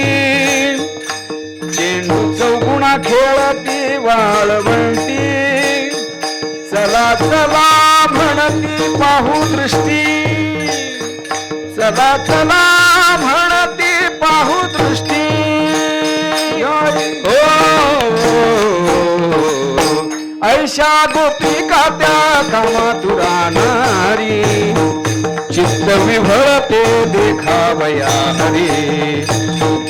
ऐशा गोपिका त्या कामातुरा नारी, चित्त विभळते देखावया हरी. चेंडू चौगुणा खेळते वाळवंटी, चौगुणा खेळती वाळवंटी, चला चला म्हणती पाहू दृष्टी, चला चला म्हणती पाहू दृष्टी.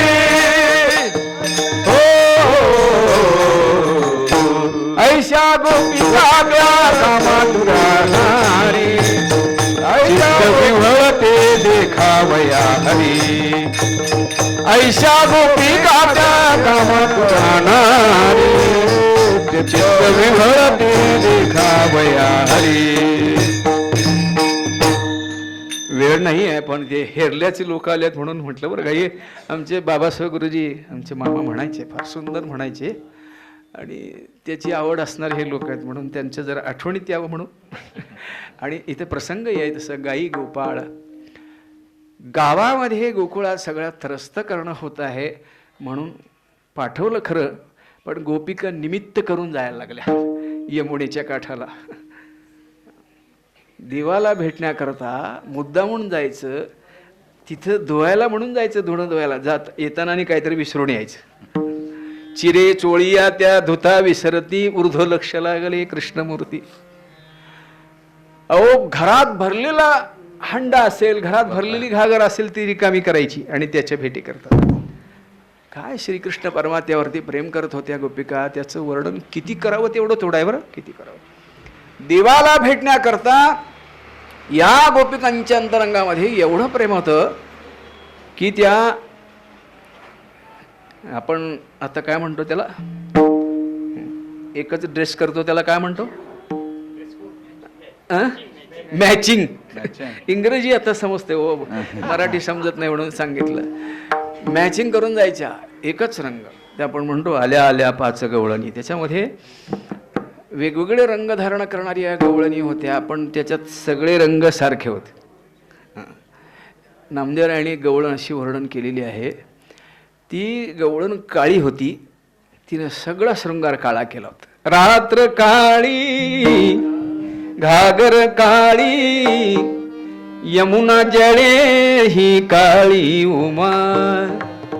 बुंथ, बुंथ म्हणजे नथ बरं का, बुंथ काळी बिलवर काळी, गळा मोती कावळी काळी उमा. सगळं काळा. मी काळी काचोळी, काळी काचोळी म्हणजे चोळी, कास काशील ते काळी उमा. बुंथ काळी बिलवर काळी, गळा मोती कावळी काळी उमा. विष्णुदास नाव्याची स्वामिनी काळी. असा शृंगार का केला होता, त्याच्याशी तसंच होण्याकरता. यांचं प्रेम फार होतं, त्याला भेटण्याची अत्यंतिक आवड होती. देव पहावया गेलो तेथे देवची होडी ठेलो, या अवस्थेला जायचं. आपण पंढरपूरला जातो खरं, पण पंढरपुरात गेल्यावर आपलं सगळं लक्ष घराकडे असतं. काय लोकांना वाटतं तिथनंच फोन करावा लगेच, देवळात आलोय देवळात, अरे पाया पड की देवाला. त्यांना वाटतं की देव दाखवावा त्यांना, असा देव दाखवून तू पहा ना, तू पहा, प्रेमाने पहा. दुसऱ्याचं विचार अजून तू पाहिला नाहीस, त्याच्याशी तुझं प्रेम जमलं नाही, तोपर्यंतच लोकांचा हे देवावरचं प्रेम नसतं बरं काय, घरातल्या लोकांचं प्रेम असतं. त्यामुळे घराकडे फोन करत बसतात. त्याच्यापेक्षा देवाला प्रेमाने पाहावं, डोळे भरून पाहावं. घरात आल्यानंतर आपल्याला डोळे झाकले तर यावर्षी वारीला गेलो होतो असा दिसला हो देव, त्याचं पितांबर असा होता हो, माझ्याकडे बघून हसत होता हो, असं काहीतरी आठवावं. पण आपल्या तिथं असतानाच आठवत नाही. तिथंच इकडच्या पश्चिम द्वाराला आल्यानंतर एकाला सहज आम्ही विचारलं बरं का, पोरं आम्ही गंमत बघायची म्हणून विचारलं. आणि आज तो दर्शन करून आलास ना, तू किती तास लागले? 4 तास लागले म्हणलं. बरं तू दर्शन केलास तेव्हा देवाचा पितांबर कसला होता? ते दुसऱ्याला विचारते, कसला होता रे? ते बी तसलंच. काय माझ्या लक्षात येईना बाबा. याचा अर्थ आता दर्शन करून किती 2 सेकंद सुद्धा झालेले नाही, तोपर्यंत त्याचा पितांबर सुद्धा विसरला गेलास तर तुझं दर्शन कसं झालं आहे? तशा गोपिका नव्हत्या, देवाला पाहण्याकरता वेड्या झाल्या होत्या, वेड्या. आणि वेड लागल्याशिवाय तो सापडत नाही बरं. वेड लागलेला, देवाचं वेड लागावं लागतं. गुरुबा काकांचे एक अभंग आपण रेडिओला ऐकतो बघ. केशवाचे भेटी लागले से पिसे, विसरलो कैसे देहभान. केशवाचे भेटी, देवाच्या भेटीचं वेड लागावं लागतं. आपल्या मनामध्ये असं जर वेड असेल तर हे सगळं सापडतं बरं का, तोपर्यंत सापडत नाही. गोपगोपिकांनी देवावर फार प्रेम केलं होतं, सगळ्या वेड्या झाल्या होत्या.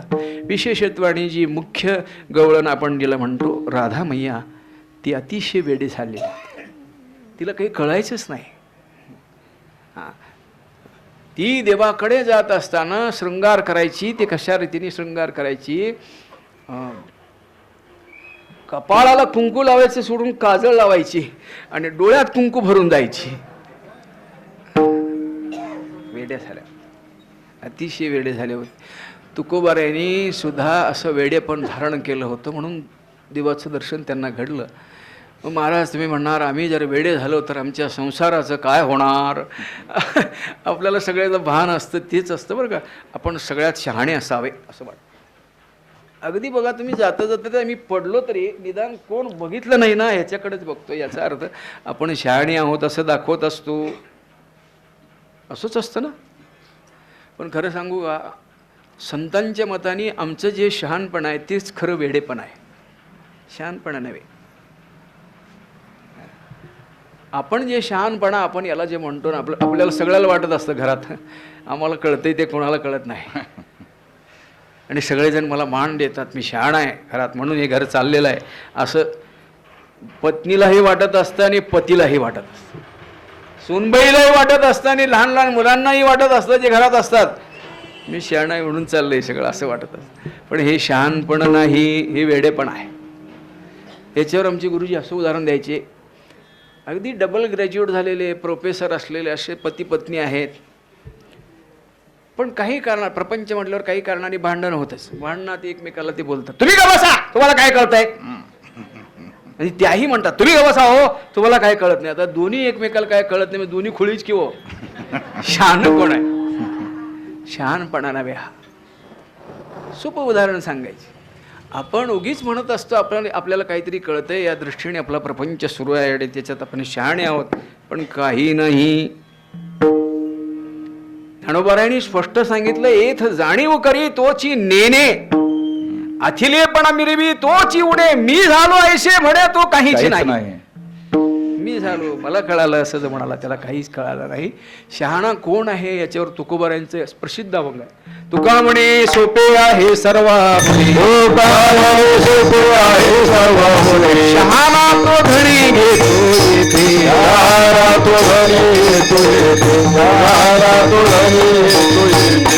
तुका म्हणे म्हणा, तुका म्हणे सोपे आहे सर्वावणे, तुका म्हणे सोपे आहे सर्वावणे, तुका म्हणे सोपे आहे सर्वाहुनी, तुका म्हणे सोपे आहे सर्वाहुनी, शहाण तो धने घेतो येते, शहाण तो धने घेतो येते, शहाण तो धने घेतो येते, शहाण तो धने घेतो येते, शहाण तो धने घेतो येते.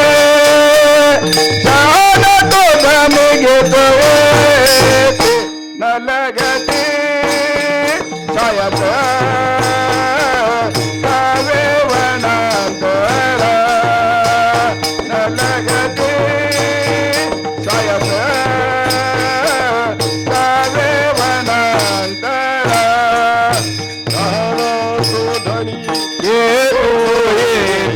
शहाणा तो धनी घेतो येते शहाणा तो धनी घेतो येते शहाणा धनी घेतो येते न लगती सयस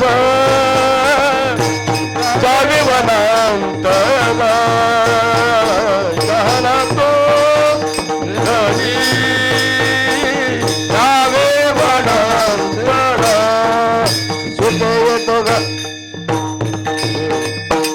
शहाणा तो धणी. कोणाला शहाणा म्हटलं? जो नामचिंतन करतो त्याला शहाणा म्हटलं. आणि आपण नामचिंतन करतोय त्याला काय म्हणतो? खुळ म्हणतो. काय नुसतं राम राम म्हणत बसते असं म्हणतो. तो कवरायनं तसंच वेड म्हटलं जायचं. असो गोपगोपिका आणि श्रीकृष्ण चिंतन अखंड त्याच्यासाठीच सगळं. धार काढायचे त्याच्यासाठी गोपिका, लोणी काढायचं आहे त्याच्यासाठी, सगळं जीवन शृंगार करायचं आहे त्याच्यासाठी करायचं आहे. जे काही असेल ते त्याच्यासाठीच करायचं आहे. त्याचाच विचार करण्यामध्ये त्या म्हणजे रंगलेल्या. गोपाळांचं सुद्धा तसंच होतं. श्रीकृष्ण परमात्मा म्हणेल ते. म्हणून चला आता गाई राखायचे, चला गाई राखायचं, चला आता काला करायचंय. शिदोऱ्या एकत्र केल्या आणि त्या शिदोऱ्या एकत्र करून श्रीकृष्ण परमात्म्याने सगळ्यांना प्रसाद देऊ केला. सगळे त्याच्यासाठी वेडे झालेले होते. तो जे म्हणेल ते त्याच्यावरती म्हणजे निस्सीम भाव, उल्हास आहे, पूर्णपणे निस्सीम भाव होता. भक्ताची व्याख्या सांगितली. भक्तीची व्याख्या श्रीमद भागवतामध्ये, अहर्निशी माझी कथा, अहर्निशी माझी वार्ता, अहर्निशी माते ध्याता भक्ती तत्वता या नाव. अहर्निशी रात्रंदिवस दुसरा काही विचार नाही. स्वप्न जरी त्यांना पडलं तरी त्याच पडायचं. आमची काय काय स्वप्न असतात आमचं आम्हाला माहिती आहे. आमची स्वप्न काय काय असतात आमची आम्हाला माहिती. ती काही सांगायला पाहिजे तसं नाही. ज्याला जे वेड असेल त्याला ते त्या दृष्टीने दिसायला लागतं. प्रपंचाचं स्वप्न असतं प्रपंच. ज्याला सारखं भरपूर जेवावं असं वाटतं त्याला सारखं जेवणच दिसते, हॉटेलच दिसतात. माता माऊलींना काय ते वेगळा स्वयंपाक करायचा आहे, तो वेगळा स्वयंपाकच दिसायला लागेल, किंवा नवीन नवीन साड्या दिसायला लागतील, असं दुसरं काय. पण संतांचं किंवा देवाचं किंवा भक्ताचं अंतरंग असं होतं, सारखं ध्यान तेच होतं. पांडुरंग ध्यानी पांडुरंगमणी जागृती स्वप्नी पांडुरंग. किंवा हे गोपाळ गोपिका सतत त्याचं स्वप्न पाहायच्या, त्याचाच विचार करायचा, त्याच्यासाठीच जगायच्या, त्याच्यासाठी प्रत्येक श्वास होता त्यांचा. एवढं प्रेम होतं, एवढं, दुसरं काही नव्हतं. गोपाळ श्रीकृष्ण परमात्म्याबरोबर गायी राखण्याकरता जायचे. आता या एवढ्या सगळ्या याच्यामध्ये अनेक प्रकारचे राक्षस आले. त्या सगळ्या राक्षसांना नकळत गोपाळांना, गोपिकांना, गोकुळवासियांना न कळताच मारलं. अतिशय सहज लीलया मारलं. माझं बाळपण संपायच्या आधीच मी अदानवी सृष्टी केली, अशा प्रकारचं वर्णन देवाने केलेलं आहे ज्ञानेश्वरीमध्ये. माझं बाळपण संपायच्या आधीच अदानवी सृष्टी केली. अनेक बलाढ्य राक्षसांना सहज मारलं, लीलया मारलं, अशा पद्धतीचं वर्णन केलेलं आहे. गोपाळांच्या बरोबर वेगवेगळे खेळ खेळत असताना गोपाळांचं प्रेम कसं होतं जर सांगायचं झालं तर, एक सुमंगल नावाचा गोपाळ होता. हा सुमंगल शांडिल्य ऋषींचा मुलगा होता. शांडिल्य ऋषींचा.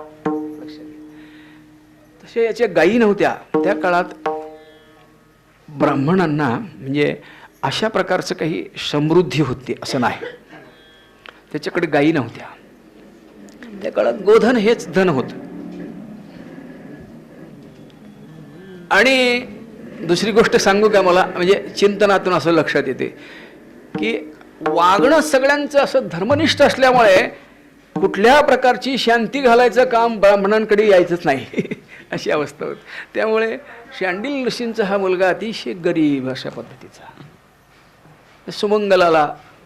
पण आत्तापर्यंत देव लहान असताना या गोकुळात खेळत होते, त्यांच्याबरोबर तो खेळत होता. आता देव गायी राखायला चाललेत म्हणून आपणही जायचा. गायी राखायच्या नाहीत, पण त्यांच्याबरोबर गायी नव्हत्या त्याच्या, पण काही काम करायचं त्यांच्याबरोबर. श्रीकृष्ण परमात्म्याने एके दिवशी सगळ्यांना सांगितलं की आपण उद्या सगळ्यांनी,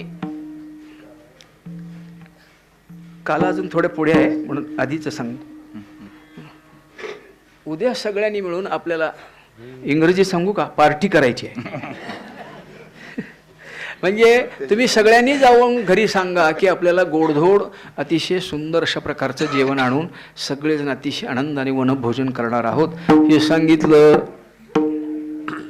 सगळेजणी घरात जाऊन आपल्या आपल्या आईला सांगितलं की आई, कृष्णाने आपल्याला उद्या काहीतरी गोडधोड करायला सांगितलेलं आहे, काहीतरी कर. मग त्या गोपिका तरी अतिशय आनंदित झाल्या की कृष्णाने सांगितलंय, त्याला खाऊ घालायचंय ना.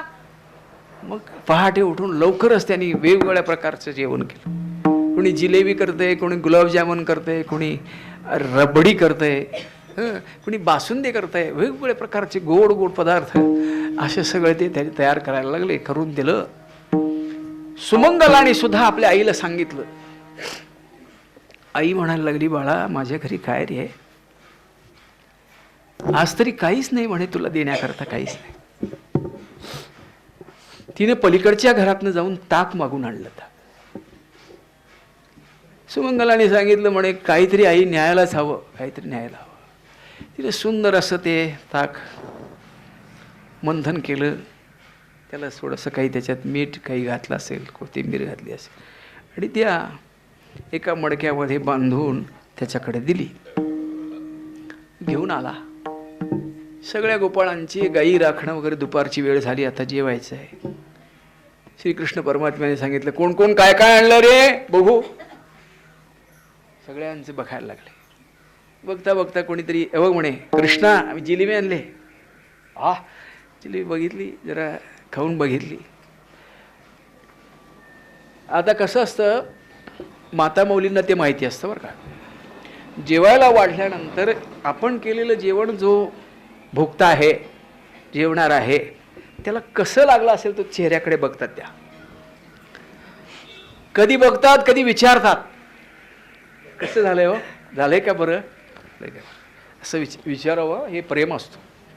बऱ्याचदा जेवणारा जेवण देईल, आपल्या आपल्या नादातच असतात. काय एका महाराजांनी सांगितलं होतं कीर्तनात, TV बघायला जाताना त्यावेळी ते हे लागलं होतं, क्रिकेट लागलं होतं. ते क्रिकेट बघता बघता त्या माऊलीनं अशी चपाती त्यांच्याकडे टाकली, तोंडावरच पडली हो डायरेक्ट. आता काय करायचं, ते महाराज होते जेवायला आलेले. तर ती, कारण तिकडं शिक्सर बसला होता, हिने इकडं शिक्सर मारला. असं आवडीने वाढावं. आणि त्यांनी तो जिलेबीचा तुणका दिल्यावर, खाल्ल्यावर त्या गोपाळाने विचारलं, कृष्णा कसं झालं रे, छान आहे का रे. बरं आहे म्हणलं, बरं आहे. कोणी रबडी दिली, कोणी गुलाबजामुन दिलं, पण प्रत्येक वेळा श्रीकृष्ण परमात्मा ठीक आहे, बरं आहे. म्हणजे तो अगदी मनापासून बोलतो हे लक्षात येत नव्हतं. त्या सुमंगलाने पाहिलं, अरे एवढे सुंदर सुंदर या लोकांनी पदार्थ आणलेले आहेत आणि त्याला बरं आहे, ठीक आहे असं म्हणतोय, माझ्या ताकाला काय म्हणेल. त्याला कसं तरी वाटलं, आणि मग तो या सगळ्या गर्दीतनं हळूच बाहेर पडला. आपल्याला भूक लागली, म्हणलं हे ताक एवढं पिऊन टाकू, नंतर काय यांच्यात काही मिळालं तर मिळेल, हे ताक आपलं आपण ठेवू, त्याला दाखवायलाच नको म्हणून ते ताकाचा मोगा घेऊन पलीकडे गेला. एका झाडाच्या आडोशाला बसला, त्याला बांधलेलं सोडलं आणि तो मोगा लावला तोंडाला. तेवढ्या श्रीकृष्ण परमात्म्याचं लक्ष, आता त्याचं लक्ष कोणाकडे असतं, ज्याच्या ठिकाणी प्रेम आहे त्याच्याकडे जास्त लक्ष असतं. आपल्यासारखं नाही आहे, प्रत्येकावर लक्ष असतं त्याचं. त्याने एकदम, अरे ते सुमंगल कुठं दिसत नाही, एकदम त्याचंच नाव. सगळेजण म्हणले आत्ता होता, बघा म्हणे, बघा कुठे कुठे बघा. सगळेजण शोधायला लागले. देवानी बरोबर जिथं बसला होता तिथंच जाणं केलं. सगळेजण इकडे तिकडे शोधतायत, तोपर्यंत तिथं गेला. याने तो मोगा बराचसा प्राशन केला होता, उरलेला आता कोणाची तरी चाहूल लागली म्हणून सगळाच तोंडात घेतला. गिळायचं अवघड, तोंड भरलेलं असं अप्प करून देव समोर, सुमंगला काय आणलं सर, हे काय आणलं होतस, असं समोर केलं. ताक आणलं होतस का आणि मला देणार नाहीस का, असं म्हटल्याबरोबर तो घाबरल्यासारखा झाला. नाही म्हणे, असं केलं, झालं म्हणले, संपलं. संपलं नाही म्हणे, ते गिळू नको म्हणे, ते मला ताक पाहिजे म्हणे. आणि अक्षरशः श्रीकृष्ण परमात्म्याने आ केलं आणि त्या सुमंगलाच्या तोंडातलं ताक घेतलं आणि म्हणला, सुमंगला अतिशय गोड रे, अतिशय गोड. त्या सगळ्या बासुंदीला, जिलेबीला देवाने नावं ठेवली, पण याच्यामध्ये एवढा आनंदित झाला, एवढा आनंदित झाला की तो आनंद मावेन असं झाला. सुमंगलाला मिठी मारली म्हणे. सुमंगल रडायला लागला, माझ्या घरी काय नसल्यामुळे मी असं काही आणू शकत नाही. तेव्हापासून देव रोज 2 शिदोऱ्या आणायचे बरं का. यशोदा मैयाला सांग, 2 का? यशोदा मैया म्हणले, 2 का रे? नाही म्हणे, आई इथनं एवढा लांब चालत गेल्यावर पहिल्यांदा भूक लागते, पहिला सोडून खातो म्हणे 1 शिदोरी आणि दुसरी नंतर खातो त्यांच्याबरोबर. पण ती 2 शिदोरी घेऊन 1 शिदोरी त्याच्याकडे द्यायची बरं. सुमंगलाची शिदोरी स्वतः आणायची. फार गोपाळांच्यावर श्रीकृष्ण परमात्म्याने प्रेम केलं. आता मधली चाल म्हणू बरं का, मधली चाल म्हणू. संतांच्या ठिकाणी हे जे प्रेम निर्माण झाले, स्वतः गोपाळाच्या रूपाने तुकोबारे तिथे जन्माला आले होते अनेकदा. आणि अशा प्रकारे जन्माला आल्यामुळे तुकोबारायनं तुक आल्याचा आनंद मिळाला होता. आणि त्या आनंदामुळे तुकोबाराय म्हणतात, उपजोनिया पुढती येऊ, काला खाऊ दही भात, वैकुंठी तू ऐसे नाही, कवळ काही काल्याचे. उपजोनिया पुढती उपजोनिया उपजोनिया पुढती उपजोनिया पुढती उपजोनिया पुढती उपजोनिया पुढती वर आले काय उपजोनिया पुढती नेबू उपजोनिया पुढती नेबू उपजोनिया पुढती येऊ उपजोनिया पुढती नेबू उपजोनिया पुढती येऊ उपजोनिया पुढती येऊ उपजोनिया पुढती नेबू उपजोनिया पुढती नेबू उपजोनिया पुढती येऊ उपजोनिया पुढती येऊ काला खाऊ दही भात काला खाऊ दही भात काला खाऊ दही भात काला खाऊ दही भात वैकुंठी तो ऐसे नाही वैकुंठी तो ऐसे नाही वैकुंठी तो ऐसे नाही काला खाऊ दही भात काला खाऊ दही भात काला खाऊ दही भात काला खाऊ दही भात ऐसे नाही वैकुंठी तो ऐसे नाही वैकुंठी तो ऐसे नाही कवर काही काल्याचे कवर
काला खाऊ दही भात वैकुंठी तो ऐशे नाही कवळ काही काल्याचे श्रीकृष्ण परमात्म्याने जो काला केला त्या काल्याचं वर्णन अतिशय मोठं आहे की त्या काल्याच्या प्रसंगाच्या वेळेला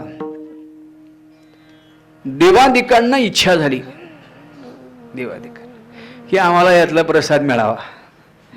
म्हणजे याचा सरळ अर्थ असा होतो काल्याचा प्रसाद मिळत नाही 7 दिवस आपण नाही आलो तरी चालेल काल्याच्या प्रसादाला यावं हे महत्त्वाचं आहे. सगळं काही शब्दाचं पुण्य आपल्याला आजच्या दिवशी प्राप्त होत असतं. म्हणून काल्याला फार महत्त्व आहे. संप्रदायामध्ये आपण सगळे एकत्र येऊन एका विशिष्ट स्थितीमध्ये श्रीकृष्ण परमात्म्याचं चरित्र ऐकता ऐकता या काल्याचा प्रसाद ग्रहण करत असतो. तुकोबाराय म्हणतात आजी ओस अमरावती. अमरावती म्हणजे स्वर्गलोकातले देवादिक ते जे अमरावती ही जे गाव आहे ना हे स्वर्गलोक आहे ना ते ओस पडले. म्हणजे कोणच नाही तिथं सगळेजण विमानं घेऊन खाली आले. कशाकरता काल्याचा प्रसाद मिळावा. श्रीकृष्ण परमात्म्यांनी त्या सगळ्या गोपाळांना एकत्र बसून जो काला केला ना, त्या काल्याचा प्रसाद मला मिळावा अशा हेतूने श्रीकृष्ण परमात्म्याला हे जे देवलोक आले त्यांनी मात्र काय केलं, आपल्याला यातला प्रसाद मिळेल म्हणून काल्याची असे देव जळी झाले मासे. म्हणजे त्यांना काय वाटलं, यांच्यात जाऊन बसायचं, वारकरी व्हायचं, म्हणजे त्यांना ते कसं तरी वाटलं. देव आहोत आम्ही, तिथं मासे होऊन जर आपण तिथला प्रसाद घेतला, विठोबा रखुमाई विठोबा रखुमाई, जय जय विठोबा, विठोबा रखुमाई, विठोबा रखुमाई, विठोबा रखुमाई, विठोबा रखुमाई, विठोबा रखुमाई, जय जय विठोबा रखुमाई, विठोबा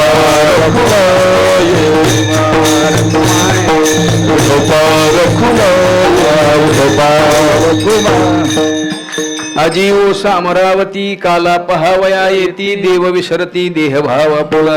त्याने आपला देहभाव विसरला आणि त्या काल्यामध्ये सहभागी होण्याकरता गोपाळांच्या रूपाने यायला पाहिजे, पण तिथं जाऊन ते याच्यात बसले. कुठं? यमुनेच्या डोहात गेले. देवाने सांगितलं, आज कुणीही आपले हात धुण्याकरता यमुनेच्या डोहात जायचं नाही. का? तिथं बव्वाल आहे, बव्वाल आहे. आता कृष्णावर एवढं प्रेम होतं, देव काय सांगेल ते प्रमाण बरं का, त्यांनी काही सांगा. आता तुकोबारायांनी हे असं सांगितलं याच्याकरता की हाताची आपल्याला हे जे प्रसाद आहे, हात जो आहे याच्यातून जो प्रसाद त्यांना प्राप्त होणार आहे तिथं त्यांना तो द्यायचा नाही. देवाने सांगितल्यावरती म्हणले, देवा हे हात कुठं धुवायचे? हात टिरी सांगा ते पुसा म्हटले. असं का म्हटले असतील? तर सगळ्या इंद्रियामध्ये सगळ्या ठिकाणी देवदेवता राहतात. हातांमध्ये इंद्र राहतो, डोळ्यामध्ये चंद्र सूर्य राहतात. तो प्रसाद कोणालाही मिळू नये याच्याकरता इथं कुठलीच देवता नाही, पुसून टाका म्हटले. म्हणून यमुनेच्या डोहामध्ये हात धुवायला त्यांना तो प्रसाद मिळाला नाही. याचं कारण त्यांनी थोडा अभिमान धारण केला. गोपाळांच्या बरोबर गोपाळ होऊन राहिले असते तर तो प्रसाद मिळाला असता. तिथं आपण जायचं नाही, तिथं मुद्दामून मासे होऊन राहण्याचा प्रयत्न केला, पण त्यांना तो प्रसाद मिळाला नाही. श्रीकृष्ण परमात्म्यांनी मात्र त्या सगळ्यांना तो प्रसाद दिला. आपल्याला सगळ्याला मगाशी मी सांगितलेलं आहे की त्यांना पंगती सुखाचा लाभ देण्याकरता, त्यांना सुख देण्याकरता श्रीकृष्ण परमात्मा अवताराला आले होते. गोपाळ कृतकृत्य झाले त्या प्रसादाने. तो प्रसाद कोणालाही मिळणारा नव्हता. अनेक पद्धतीची इच्छा धारण करून आले सगळे, पण सगळ्यांना कोणाला तो प्रसाद मिळाला नाही, फक्त गोपाळांना मिळाला. याचं कारण त्यांनी जी भक्ती केली होती, निष्काम भक्ती केली होती, देवावर अतिशय प्रेम केलं होतं. अनेक जन्म पुण्य करत आले होते, भक्ती करत आले होते आणि त्या पुण्याईने त्यांना तो प्रसाद प्राप्त झाला होता. असा प्रसाद आज आपल्याला इथे प्राप्त होत आहे. म्हणून आजी ओसा मरावती काला पहावया येती, देव विसरती देहभाव आपुला. त्यांनी आपला देहभाव विसरून प्रयत्न करून तो प्रसाद मिळवण्याचा प्रयत्न केला, पण त्यांना तो प्रसाद मिळाला नाही. गोपाळांना मिळाला याचं एकमेव कारण गोपाळ असे भोळे भाबडे सरळ अंतःकरणाचे होते, निर्मळ होते. निर्मळ असावं लागतं. तुका म्हणे चित्त करावे निर्मळ एवढी गोपाळ आहे ते निर्मळता असावी लागते. ही निर्मळता गोपाळांच्या ठिकाणी होती. टानाटोना नव्हता बरं का. वैष्णवाचं वर्णन केलंय. नेनती काही टानाटोना नामस्मरणा वाचूने, हे वैष्णवाचं लक्षण त्यांच्या ठिकाणी होतं. आणि अशी शुद्ध अंतःकरणाची अवस्था असल्यामुळे त्या गोपाळांना तो प्रसाद मिळाला. आपल्यालाही तो प्रसाद मिळावा या दृष्टीने आपलं अंतःकरण शुद्ध करण्याकरता आपण नामचिंतन केलं पाहिजे, संतांची संगत केली पाहिजे, त्यांना शरण गेलं पाहिजे. आणि मग आपण सतत काही साधना करत राहिलो तर हळूहळू आपलं मन शुद्ध होऊ शकेल आणि त्या शुद्धीतून आपण या काल्याच्या अधिकारापर्यंत पोहोचू. तरीसुद्धा संतांच्या संगतीने अलीकडच्या या सगळ्या संप्रदायांनी आपल्यासाठी प्रसाद दिलेला आहे. तो अशा पद्धतीने तो प्रसाद दिलेला आहे की तो प्रसाद आपल्याला प्राप्त व्हावा. अवघ्या सोडी येल्या मोठा आजीचा दही काला गोमटा, घ्या रे दही भात आम्हा देतो पंढरीनाथ, मुदा घेऊन या करी पेंद्या वाटितो शिदोरी, भानुदास गीती गात प्रसाद देतो पंढरीनाथ. असा पण तो काल्याचा अभंग म्हणतो. असो, आता शेवटच्या चरणाची चाल होईल आणि ती चाल झाल्यानंतर आपण काल्याचा अभंग म्हणू आणि तो तुम्ही म्हणा भैरवी महाराज, तुम्ही म्हणा भैरवी. उपजोनिया पडती येऊ काला खाऊ दहिवात म्हणा. वैकुंठी तो ऐसे नाही कवळ काही काल्याची एकमेका घालू मुखी सुखे घेऊ हुंबरी वैकुंठी तो ऐसे नाही कवळ काही काल्याची तुका म्हणे वाळवंट बरवे नीट उत्तम वैकुंठी तो ऐसे नाही कवळ काही काल्याची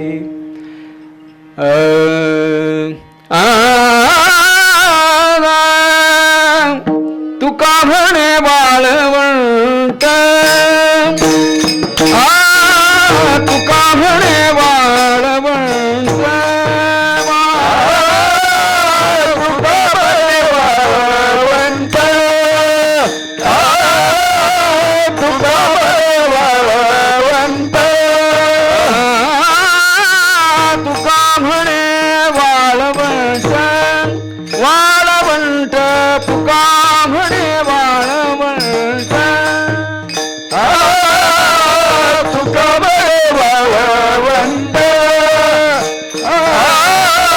तुका म्हणे वाळवंट बरवे नीट उत्तम बरवे नीट उत्तम बरवे नीट उत्तम वैकुंठी तोयसे नाही वैकुंठी तोयसे नाही नाही वैकुंठी तोयसे नाही बरवे नीट उत्तम बरवे नीट उत्तम बरवे नीट उत्तम वैकुंठी तोयसे नाही नाही वैकुंठी तोयसे नाही नाही वैकुंठी तोयसे नाही कवळ काही काल्याचे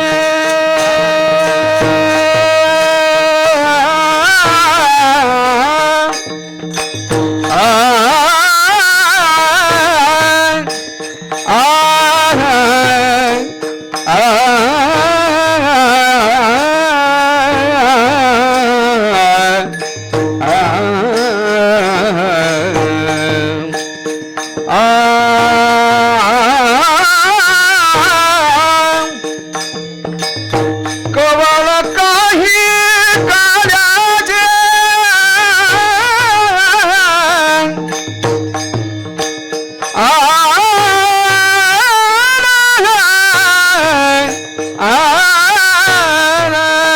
कवळ काही काल्याचे कवळ काही काल्याचे कवळ काही काल्याचे कवळ काही काल्याचे काल्याचे कवळ काही काल्याचे कवळ काही काल्याचे वैकुंठी तोयसे नाही वैकुंठी तोयसे नाही ऐसे नाही वैकुंठी तोयसे नाही कवळ काही काल्याचे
जय विठ्ठल जय जय विठ्ठल जय विठ्ठल जय जय विठ्ठल.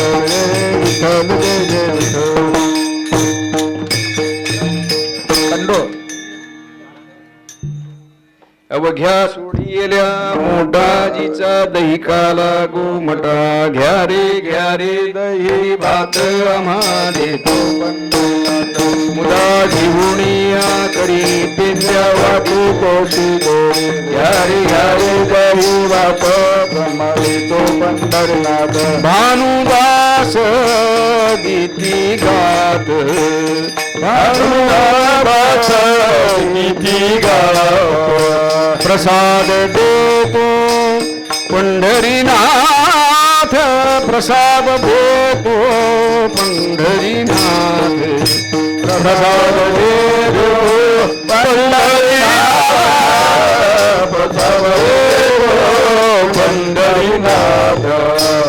घ्या रे दही भात घ्या रे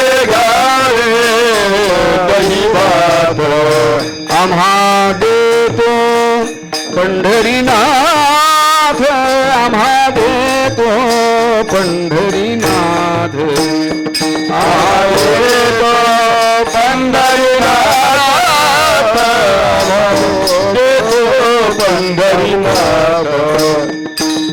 विठ्ठल जय विठ्ठल जय विठ्ठल जय हो विठ्ठल जय विठ्ठल जय विठ्ठल जय विठ्ठल. आले कुराचे हित वाहे माऊलीचे चित्त ऐसे कळवळाचे जाते कडे लाभावी आ पोटी भार वाहे द्याचे सर्वस्व ही साहे ऐसे कळवळाचे जाते कडे लाभावी प्रीती. हे तुका म्हणे माझे तुम्हा संतावरी ओझे ऐसे कळवळाचे जाते कडे लाभावी प्रीती. ज्ञानदेव तुकारा ज्ञानदेव तुकारा अर्धी ज्ञानदेव तुकारा ज्ञानदेव तुकारा ज्ञानदेव तुकारा ज्ञानदेव तुकारा ज्ञानदेव तुकारा. अरे समाधान तुमचे केले द्यावा माता उघावले येत नाही नारायणा सुरवाडी बाबा को बाबा आता उठावे को बाबा येत नाही नारायणा. आता उठावे को बाबा येत नाही नारायणा.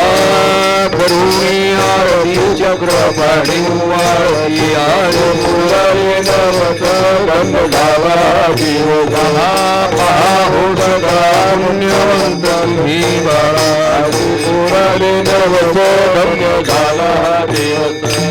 तुका वाहे टाळी उभा दंडी मुरारी नवत गंध गावा देव. प्रेम सप्रेम आरती गोविंदा देव वाळती धन्य धन्य ते लोचना नित्य करतु अवलोकन बाळा प्रौढाने मुक्ता वाळती ब्रह्मानंदा धन्य धन्य ते लोचना नित्य करती अवलोकन.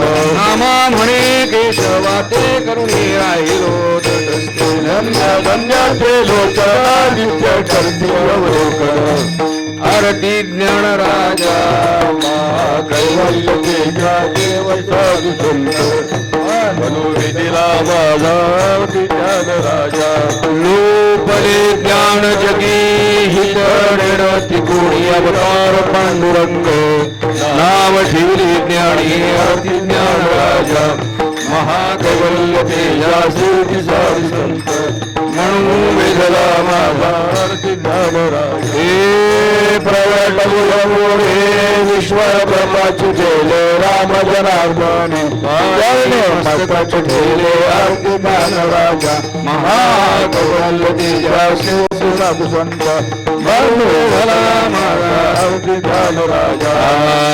खालील लोटांगण वंदीन जगण डोळ्याने वाहीन प्रेमी अलिंगन आनंद पूर्ण भावे वाढन म्हणे विठ्ठल रखुमाई विठ्ठल रखुमाई हीच हरिदासाची ये घरी वज उपजवा जन्मांतरी म्हणसी काही मागा हीच वेगा पांडुरंगा संता लोटांगणी जाता लाज नको म्हणी म्हणसी काही मागा हीच वेगा पांडुरंगा तुका म्हणे अंगी शक्ती दे नाचो रंगी म्हणसी काही मागा हीची देगा पांडुरंगा विठ्ठल रखुमा विठोबा